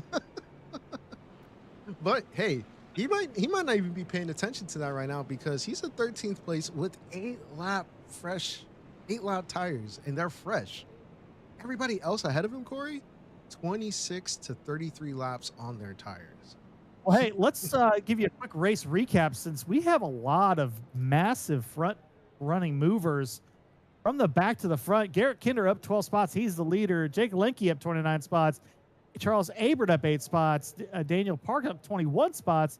Alan Smith, big cousin there, up 11 spots. Mickey Isaac up 9. Kevin Price 15 up. Thaddeus Friel also up 15. Ian Brisky up 30. DJ Patterson up 24. Josh Unger up 16. And the 51 car of Joshua Unger of 31 of Dakota Cole in 12th is up 24. So a lot of big movers up front, guys that you may not normally see up there. They're here in the final quarter of this race. Let's see if they can stay up there. We got 41 cars that started the race. We have 5 cars out, 36 still in the race, and 33 still on the lead lap. A lot of cars on the lead lap, a lot of cars in a position to put themselves in great points finishing places for their team. Corey, Jacob Lenke now up front with Charles Aber on his rear. So Team Army 1 to be more specific, is out there controlling the field. And I got word that one of our own, Claire Sisk, was responsible for designing some of these Army paints out here tonight. See if we can find one just as the field. It looks like Army is going to elect for the bottom with our leader Jacob Lenke. Let's look at Andrew Carnes, man. I love talking with Andy, but look at that paint right there. That Army car looking brand spanking shiny, if I would call. I have a good feeling that this Army team, compromised of Andrew Carnes, Jake Bustos, and company, they are going to have a really good season in the Warrior Series. Yeah, we'll have to see where the points shake out after this race. You know, there's a lot to track, and you know, you want to start the season off really well because you never know what's going to happen at the end. But you don't want to be behind after week 1. But sometimes you just can't do anything about it. Well, I'll have to correct myself. I was told it's Army 2. I'm going to get better at knowing these teams. So many different branches, but I'm glad to see them all out here having fun. That's the most important thing. And Jacob Lenke is going to lead this field into the extreme restart zone, Corey. Here we go. It's going to be 24 laps to go. The iRacing pace truck is off, and Jacob Lenke is going to bring him down.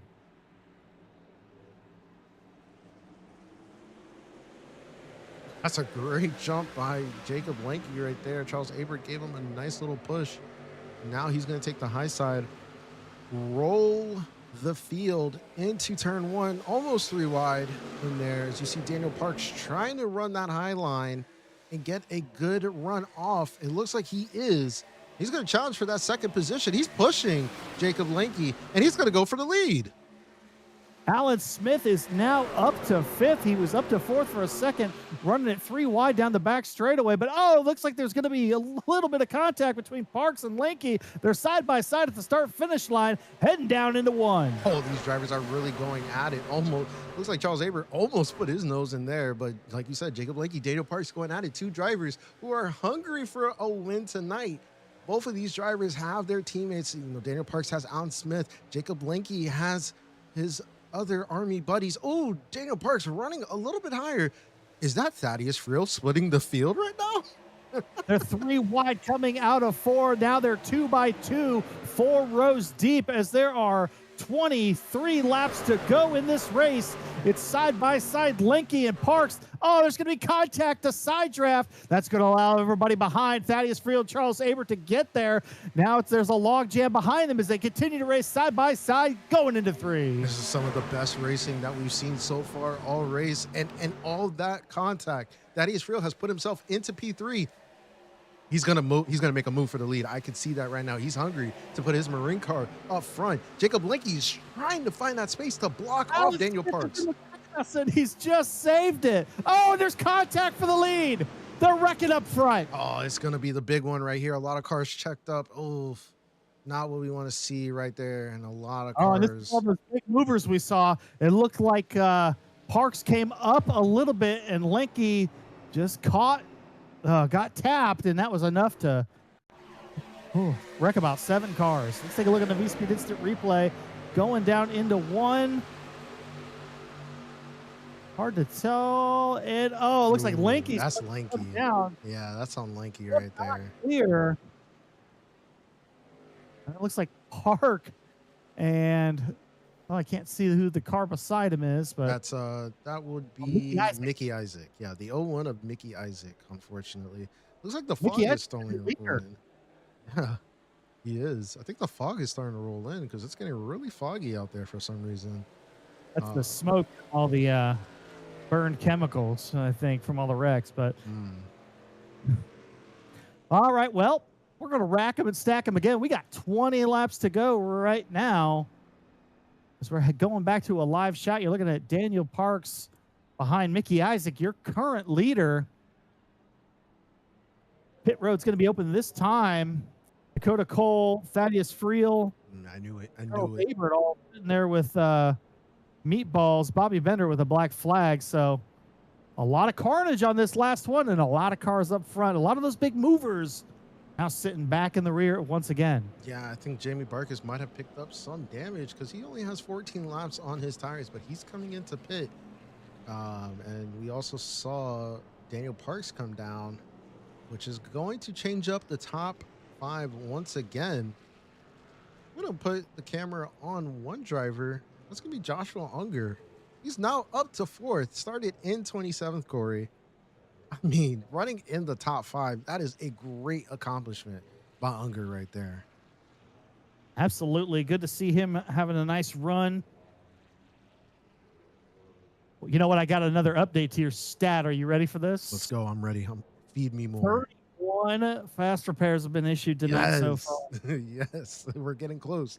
We're getting close to that over 35. We're getting close to that over 35. I'm going to hit big. I don't win anything, but I'm going to hit big. All right, we're here with Joshua Unger. You got a copy on us, big dog. Hey, what's going on? Hey, man, you're going on. You're currently up, 23 spots in 4th place? How'd you get here, and what are you going to do to stay up there? I'm just going to try to stay calm here and keep running my race that I have been and try to stay out of everything.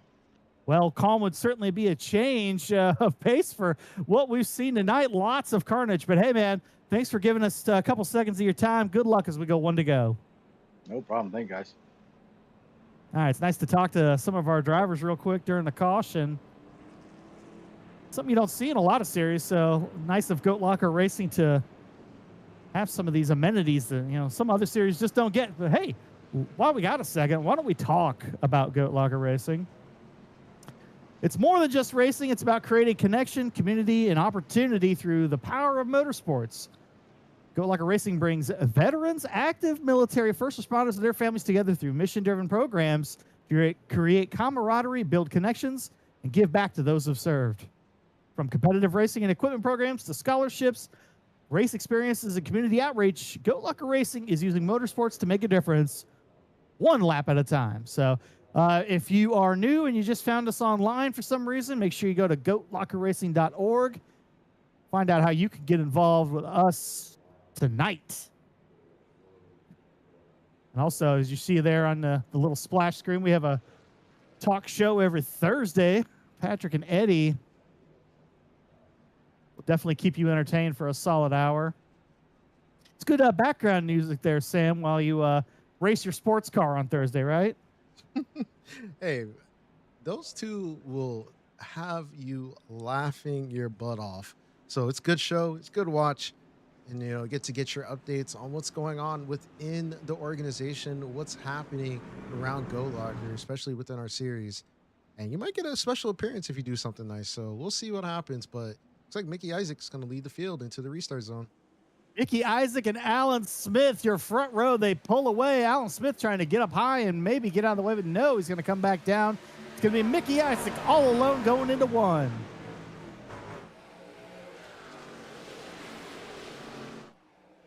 And we're back under caution once again. It looks like we got the 75 slow. If I remember correctly, that is Chuck Pegleg Phelps. Oh. Chuck has stayed out of trouble. Maybe he used his fast repair, but found some trouble. Looks like a lot of people found some trouble here as we have to go back and take a look at our V-Speed Instant Replay. Was there just a lot of pushing and shoving? Yeah, it's that time of the race. Woo.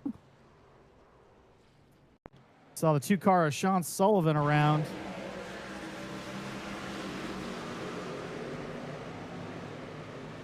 I don't know, Sam. I think the pushing and shoving is just going to get worse for the last 16 laps of this race. Oh, hard hit for those drivers right there. You saw that looked like the 84 of Hayden Moore straight on into the safer barrier. You see the car of, Mike Swartzen back there too. So even more carnage and a lot of bent up race trucks here as we got the last 15 laps to get through tonight. All right, you got to give me the stat now. See if we can get another look at Sean Sullivan coming through.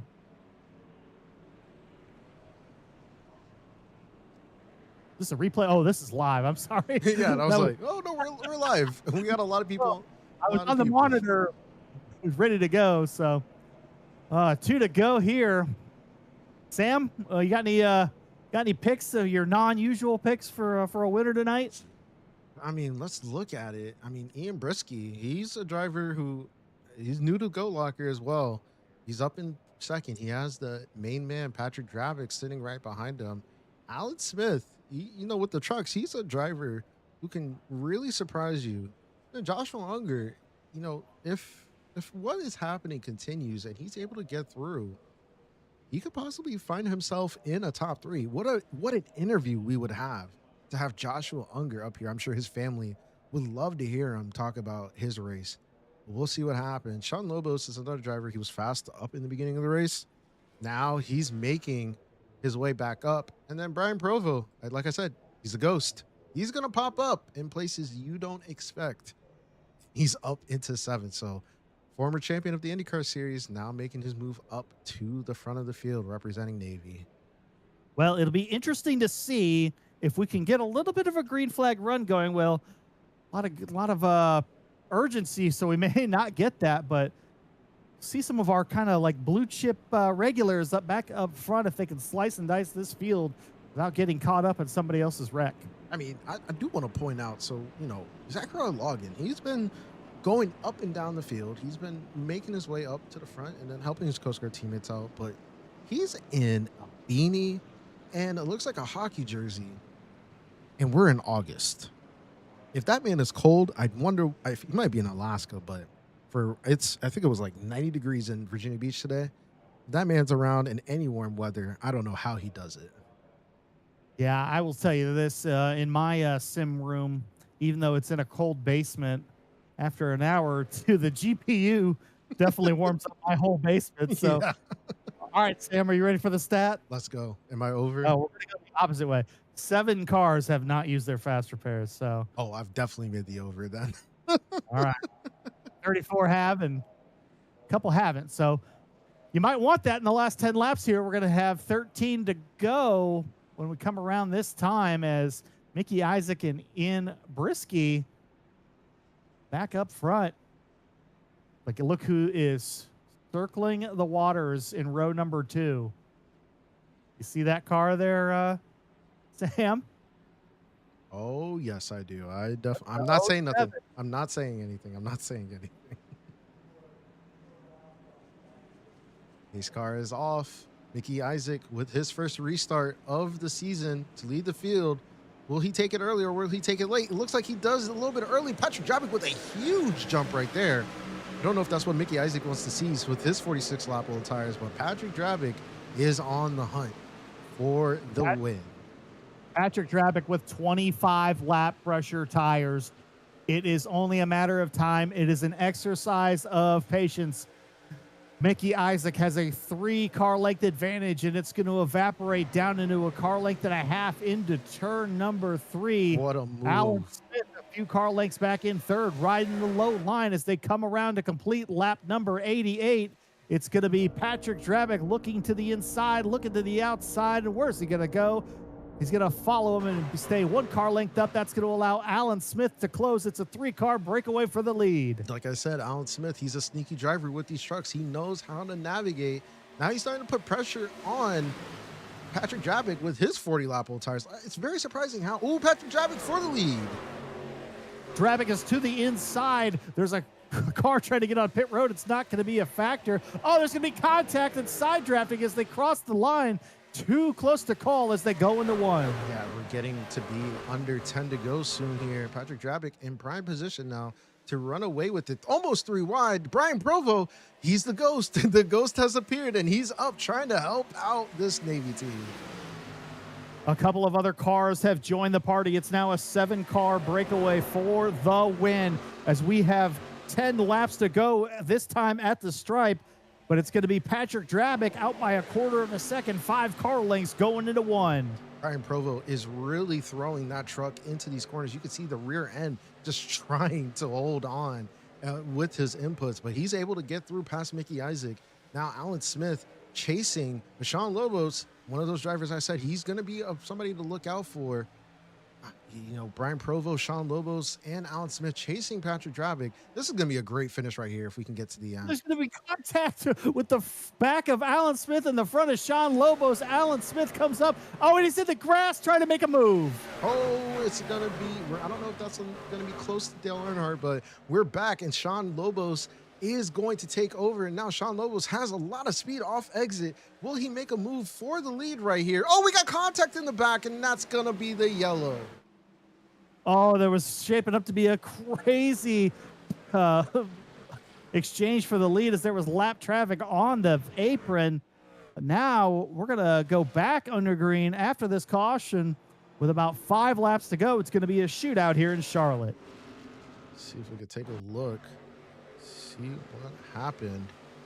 Looking at it from the cockpit of Kevin Price, what happens right in front of him. He's able to get by relatively clean. Let's see if we can find out who was part of it.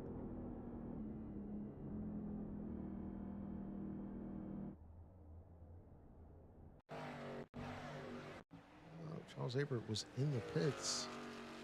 All right, well, as you sort that out, I'll give you a quick rundown. Out of the 41 car field, we have 26 currently on the lead lap. We have 31 still left in the race.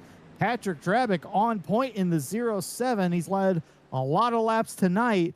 He's got pretty fresh tires as he pitted on lap 66. The next set of tires fresher than his are Jake Bustos and Daniel Parks, who pitted on laps 74 and 81 respectively. Is there enough time for them to try to make a move? They have to get past Sean Lobos, Brian Provo, Alan Smith, and Ian Brisky, who've all been pretty good tonight. So I think it might be Patrick's to run away with. It's going to all depend on this last restart. Yeah, I think I'm going to take one more look. It might have been Mickey Isaac on that. See if Mickey Isaac, he has a lot of damage on his truck. See if anything happened to him.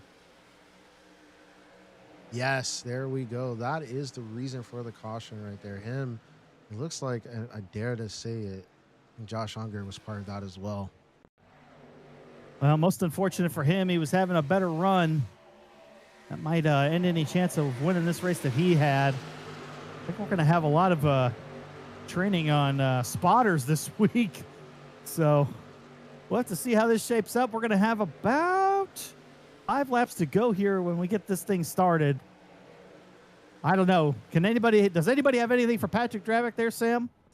Well, let's look at it. Well, Patrick Drabick, he's sitting in first with 27 lap old tires. Sean Lobos with the same lap amount as Patrick. He's been pretty quick on these restarts. These guys really good short run speed. I'm not really, we haven't really developed a long run to know who has a long run speed, but Sean Lobos has been pretty aggressive with his moves. And then Brian Provo, he's sitting in P3. He's worked his way back up from the back of the field. Alan Smith, he's a contender as well, even though they have older tires. It seems like with the short run, it takes a few laps for these tires to really get that heat into them and maybe show their wear that they have. So in those first few laps, there is potential for these drivers to make their way up to the front. I do see Jake Bustos, he's been able to push his way back up to the front as while he's been in the back of the field since his pit stop. And then the freshest car or the freshest tires is going to be Daniel Parks. He's on 13. He has a double tire lap advantage compared to everybody around him right now. So look out for Daniel Parks as he makes his way to the front for first responders. 7 positions in 5 laps would be asking a lot, but don't forget we have 2 overtimes here at Goat Locker Racing. Plenty of action still left. Patrick Drabick's going to take a big, long exhale and try to get this done with Sean Lobos to his outside. I think you're right. I think Alan Smith might have something for him. We'll have to see what he can come up with. Obviously, we're not related, but we are, sharing the same last name. And you know, we are talking about an ARCA AMD champion, so let's see what he can get done. Yeah, As the pace truck is off, it is time to settle it here at Charlotte. Green flag is in the air. They're stacking up behind in the back of the top 10. It's going to be Drabic who's going to get away by about half a car length. Sean Lobos is going to be right behind him. Brian Provo, Alan Smith, Jake Bustos round out your top 5 going into 2. Yeah, Patrick Drabic with a great restart. But Sean Lobos, he's making a move to the outside. Oh, we're under caution once again. And I know Sean Lobos is probably hitting his steering wheel right now. Oh, Lobos had a big run off of 2. That might have been a race-winning move. But it's not going to happen right now. He's going to have to do it again as we are under caution one more time. Have to go back and see if we can figure out what happened.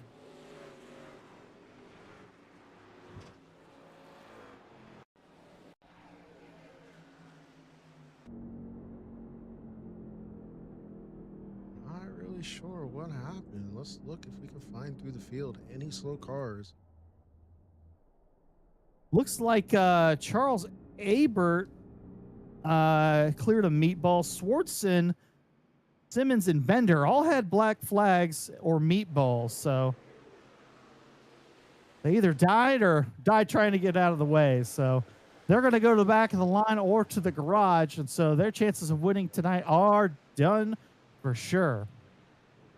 Yeah, it looks like whoever was part of that caution just left right after it happened. So not able to get that replay, but Patrick Drabic right now is probably breathing a sigh of relief, because if you saw that speed that Lobos had right there, and you know what, we could probably take a look at it right now. Sean Lobos, as you said, almost a race-winning move, taking this replay, just set himself up perfectly into Patrick Drabic's draft, coming out of the corner of turn 2, slingshotting himself, and Patrick holding that low line. It was prime for him to take the lead right there. Yeah, I don't know why Pat left him the top. Maybe he was scared about getting cut under and losing his low line. He's been riding that low line, making it work all night long. So, but whatever the strategy was, he still has the lead. As we're going to go into overtime. There's Patrick right there. Trying to summon enough patience to get through this last restart. Yeah, I can't say the word, but that's all right. I saw him read the sigh of relief right there, so I think we were correct. Maybe he's not even phased, and he's like, what are you talking about, Sam? Well, I'm trying to make up drama right now for you, Pat. But it looked like he was breathing up a sigh of relief. You know what? I'm thinking about it. Driving these trucks, him taking the low line, he's probably taking the advantage of having a better entry line into turn 3. We know that turn 3 and 4, it closes in if you've ever been to Charlotte or watched a Charlotte race. So being on that high line is a little bit of a disadvantage. But if you hit it perfectly, you can rock it out to the front of whoever is right next to you. So Patrick Drabic was probably setting himself up for turn 3 and 4. With the caution, it definitely helped him out a lot to not help Sean Lobos take the lead. He does have a teammate of Brian Provo sitting in P3. Looks like Patrick is going to elect for the low line. So he's going to have Brian Provo sitting right behind. I know it's going back between 3rd and 4th, but he is starting in 3rd. We have Jake Bustos going to help out his teammate of Sean Lobos up in the top lane. And then Alan Smith, he's now at the bottom. I would not be surprised if something happens for the top 3. Alan Smith just comes in and swoops, and you hear that Scooby-Doo laugh that he does and takes the win for first responders tonight. Well, as the field works their way out of turn 2, double file with the lights out on the pace truck, let's talk about our sponsor here, the GLR Pit Crew. If you want to be a part of the team behind the mission, join the GLR Pit Crew. The Pit Crew is our monthly giving program providing consistent support for our mission to help veterans and first responders facing PTSD, mental health challenges, and suicide. When you join the Pit Crew, you're not just making a donation, you're becoming part of the team that keeps the mission moving forward. You can learn more or join today at goatlockerracing.org and get on that Pit Crew banner, and that'll get you started. So, field coming around. This is not an overtime. This is a natural green-white checker. So we still have our 2 overtimes in our pocket. The pace truck is down. It's going to be Drabic and Lobos for the final time here at Charlotte. Drabic is going to get away, but it looks like Bustos is going to push Lobos, and they're going to be down, headed towards turn 1. And not to jinx anything right now, but it looks like Patrick Drabic does have right fender damage. Sean Lobos setting himself up once again. He's already done it one time. Will Patrick Drabic block the low side? He will. We're going into the backstretch. Patrick Drabic trying to hold off Sean Lobos for this lead. Going into turns 3 and 4, it's Army on the top, Navy on the bottom. Sean Lobos has a huge run off turns 4. Will he take the lead? He will lead this lap. Coming to the white flag, presented by Hoosier Tire, it's Sean Lobos by 2 car lengths going into 1. Patrick Drabic has a little bit of a run. He's going to catch Sean Lobos just a little bit coming out of 2. Now it's going to be stretched out to 3 car lengths. I don't know if Patrick Drabic has enough, but here comes a run by Jake Bustos and Eric Camp, but they're going to go side by side coming out of turn number 4 for the final time. It's going to be Sean Lobos taking the win at Charlotte. What a win by Sean Lobos right there. Textbook setup with this natural green-white checker, able to put himself in position to win, and no other better feeling than to beat the head GOAT right there in Patrick Drabic. So congratulations to him, and congratulations to his Army team for the win tonight. Yeah, that was quite a finish. That was certainly what we were hoping to see. Despite all of the cautions, we had a nice green flag finish. Oh, he's going straight to pit road. He's already going in straight to victory lane. He doesn't even care about a burnout. All right, well, since we're skipping the burnout, I guess we'll take a short commercial break. We'll be back with your unofficial results and the interviews with your podium finishers right after this. A thriving job market and low cost of living, plus a wide range of veteran benefits, make Indiana the perfect place for veterans of the United States military to call home. InVets can help you find that home. We're an organization started by veterans to help former service members transition to civilian life in our state. InVets can help you find the community with the career opportunities, housing, schools, and amenities that fit your lifestyle. To learn more about InVets, visit us at invets.org today.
Welcome back to Charlotte Motor Speedway, everybody. We've just finished 100 laps, 150 miles here in the Goat Locker Racing Save 22 Warriors Series. Let's take a look at your unofficial race results.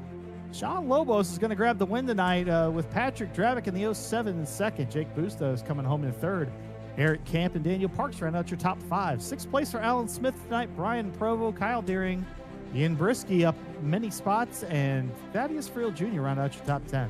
Great job by Thaddeus right there. James Coffin, he had a tough race, but he's able to come away with 11th. Timothy Williams for Air Force in 12th. Kevin Price in 13th. Jamie Barkus, tough race for him, but finishes out in 14th. Zachariah Logan finishes at 15th. We have Cole finishing in 16th. Andrew Carnes in 17th. Joshua Unger finishes in a respectable 18th. Chuck Pegleg Phelps in 19th. And J.R. Schomburg in 20th. Armando Melgosa comes home 21st. Ken Huber, the number 40, 22nd. Brian Frauheiger, 23rd. Jacob Linke, 24th. Mickey Isaac, 25th. Frederick C. Graves Jr. in 26th. DJ Patterson Dylan Simmons, Darren Price, and Mike Swartzen. Round out your top 30. Now we're going to the back of the field. Hayden Muir in 31st. Charles Aber in 32nd. Ryan Pendleton with a tough race in 33rd. Bobby Bender as well in 34th. Sean Sullivan in 35th. Eric Kinder, he was up front, but ends up in 36th. Reno Crackhill in 37th. Matt Beauvais in 38th. Williams in 39th. And Skylar Daly finishing out in 40th. And then our last two positions, Nick Trussell in 31st and Mark Behenny in 42nd.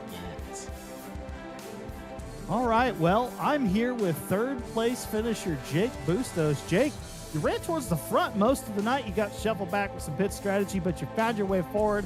How'd you get it done? I couldn't tell you. Stayed up front for a little bit, took tires there when we finally needed to, and then I won't say anything about it, but just unfortunate series of events in the back of the field, and was able to take a fast repair and kind of methodically work my way back through it, and got myself in a good position there on that final restart to clear third place and hold on for that podium. All right. Is there anything you could have done differently, or was it just a matter of survival tonight? You really throw me some alley oops here, and I'm trying to be nice because my mom's watching. It was survival. 42 trucks of varying levels of iRacing history, I guess you want to call it that, and just navigating it through. I mean, it was a short run race tonight. We couldn't get more than like 10 laps, so I'm a long run guy. I love tire wear races. I would have been fine if we went on tire wear, but the guys that won the race and ran up front, with the exception of like Patrick, are those short run heroes that can hold it wide open and don't care about their tires because they don't have to make them last. All right. Well, who do you have to thank besides Mom for getting you here tonight? Yeah, I got to thank Mom for giving birth to me. Shout out, Mom. My uncle, I think he's watching too, so I appreciate it. The guys on Army 1 team, Andrew, DJ, were here tonight. It was great sitting in there with them and just kind of talking strategy through the race. Got to thank GLR as a whole. It is a great organization. If this is your first time tuning in, I promise you it's not like this. Just come on out and run some other races with us. You guys here in the booth, I can't wait to sit down with a 5-course meal and watch the entirety of this broadcast later on. The Fraternal Order Eagle, Sim Motion, Harpoon Design, Zag Graphics. Really got to thank them overall, and Go Locker Racing Save 22. That's third place finisher Jake Bustos, who's going to be very disappointed with our broadcast tonight. Sam, I heard you got a second place finisher with you alongside. Yeah, I do. We will hear from Patrick Dravic. Pat, you got a copy? I do. What's up? Hey, what's up, bud? Well, let's talk about it real quick. But tough race. Had your teammates up? Had your teammates there for a little bit. Brian Provo almost gave you that push to keep you up front, and well, it ends up you finishing in second. But looks like a great points night for your team. Walk us through what you saw. I saw the pace truck a lot. I don't remember anything else but the pace truck. It was a lot. But now, I mean, expected some hiccups here tonight. It wasn't the cleanest race by any stretch of the imagination. And guys with a lot of different skill sets and everything like that. And, it was the truck was a little tricky to handle. It was a little loose. I had an incredible time battling with Ryan Pendleton there until I self-cleared off his nose. And that didn't work out too well for me at all. And then was able to get all the way back up to the front and battle. I mean, Lobos was bad fast all night long. So congratulations to him. It's always a blast racing with Jake Bustos as well. And then having my boy Brian Provo up there too. But a little ugly to start off the Warrior Series, but still, man, at the end of the night, I get to hang out with you. So, I mean, can't be all bad, right? Oh, that depends on what you feel, but we'll see what happens. But with you had a good week so far. You definitely second in the Cruising Classics Premier Series, and now second place here. So good way to end your week for your racing. But with the second place finish, who do you like to thank? Who do you want to give a shout out to? And most importantly, y'all up in the booth. I mean, you guys do an amazing job. And on a night like tonight, it's pretty difficult to call a race, especially try to fill up some of that time when the cautions are happening and all that other fun stuff. So really, really appreciate you all dedicating your time to doing this evening. But of course, Save 22, they're in part bringing this series here in the fall series, and they're an amazing organization doing some really awesome things. You know, you got Alexander PCs. We just got 2 PCs shipped to us. They're downstairs right now. Nice. Getting ready to go out to our next 2 Warriors, so that's pretty phenomenal. And then Cruising Classics and GTR simulators. We have such a great group of sponsors and donors and everything like that. But again, I'd like to give a big announcement or whatever it is. Just save the date, October the 10th. It's the first ever Goat Locker Racing Gala here in Indianapolis at Graham Rahal Performance Center. We should have the event page so people can purchase tickets and see exactly what's going to happen at this event. But it's going to be pretty phenomenal being at Graham Rahal's place with a lot of his cars there. So be on the lookout for that. But October the 10th, our very first inaugural fundraiser. But thanks again, guys, and glad to bring this home in second place tonight. Well, thanks, Patrick. We're glad to hear you. We'll see you next time. Well, it looks like Sean Lobos is having some technical difficulties. He missed his chance to be on TV tonight. But if he was here, I'm sure he would thank Lincoln Tech, Jam Printing Promotions, Save 22, and the Indiana Department of Veterans Affairs. Yes. All right, Sam, let's put a bow on this race. Where are we going next week? It looks like we're going to Kansas a week from tonight. It's going to be fun with these trucks. It's high-speed action. A lot of drivers are going to have to figure out their spacing because this track is going to get tighter than what it was in Charlotte. So it's going to be fun to see September 2nd live on V-Speed here on Wednesdays, 8 p.m. Eastern, 7 p.m. Central. It's going to be a great race to watch. Well, as we finished tonight, we had 5 cars that didn't use their fast repair. Do you have any final thoughts? Well, I guess let's try to get the under next time. But it's great to see all these drivers out here. We hope that they all had a bunch of fun. Here we're going to see them at Kansas. I don't know, Corey. I'll see you next week, but we'll have Jake Ellingson in the booth with you next time. All right. Have a good night, everybody.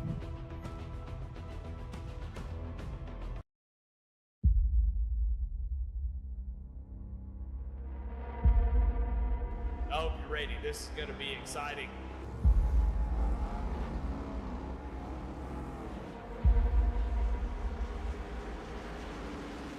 And we got a car restarts up to go. Green flag is out and we're underway.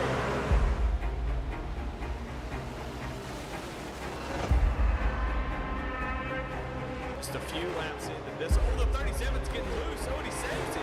Oh, they're going 3 wide.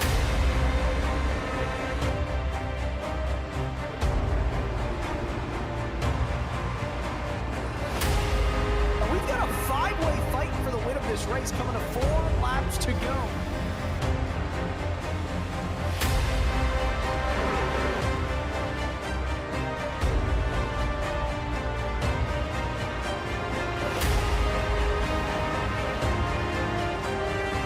He's gonna win it here in spectacular fashion.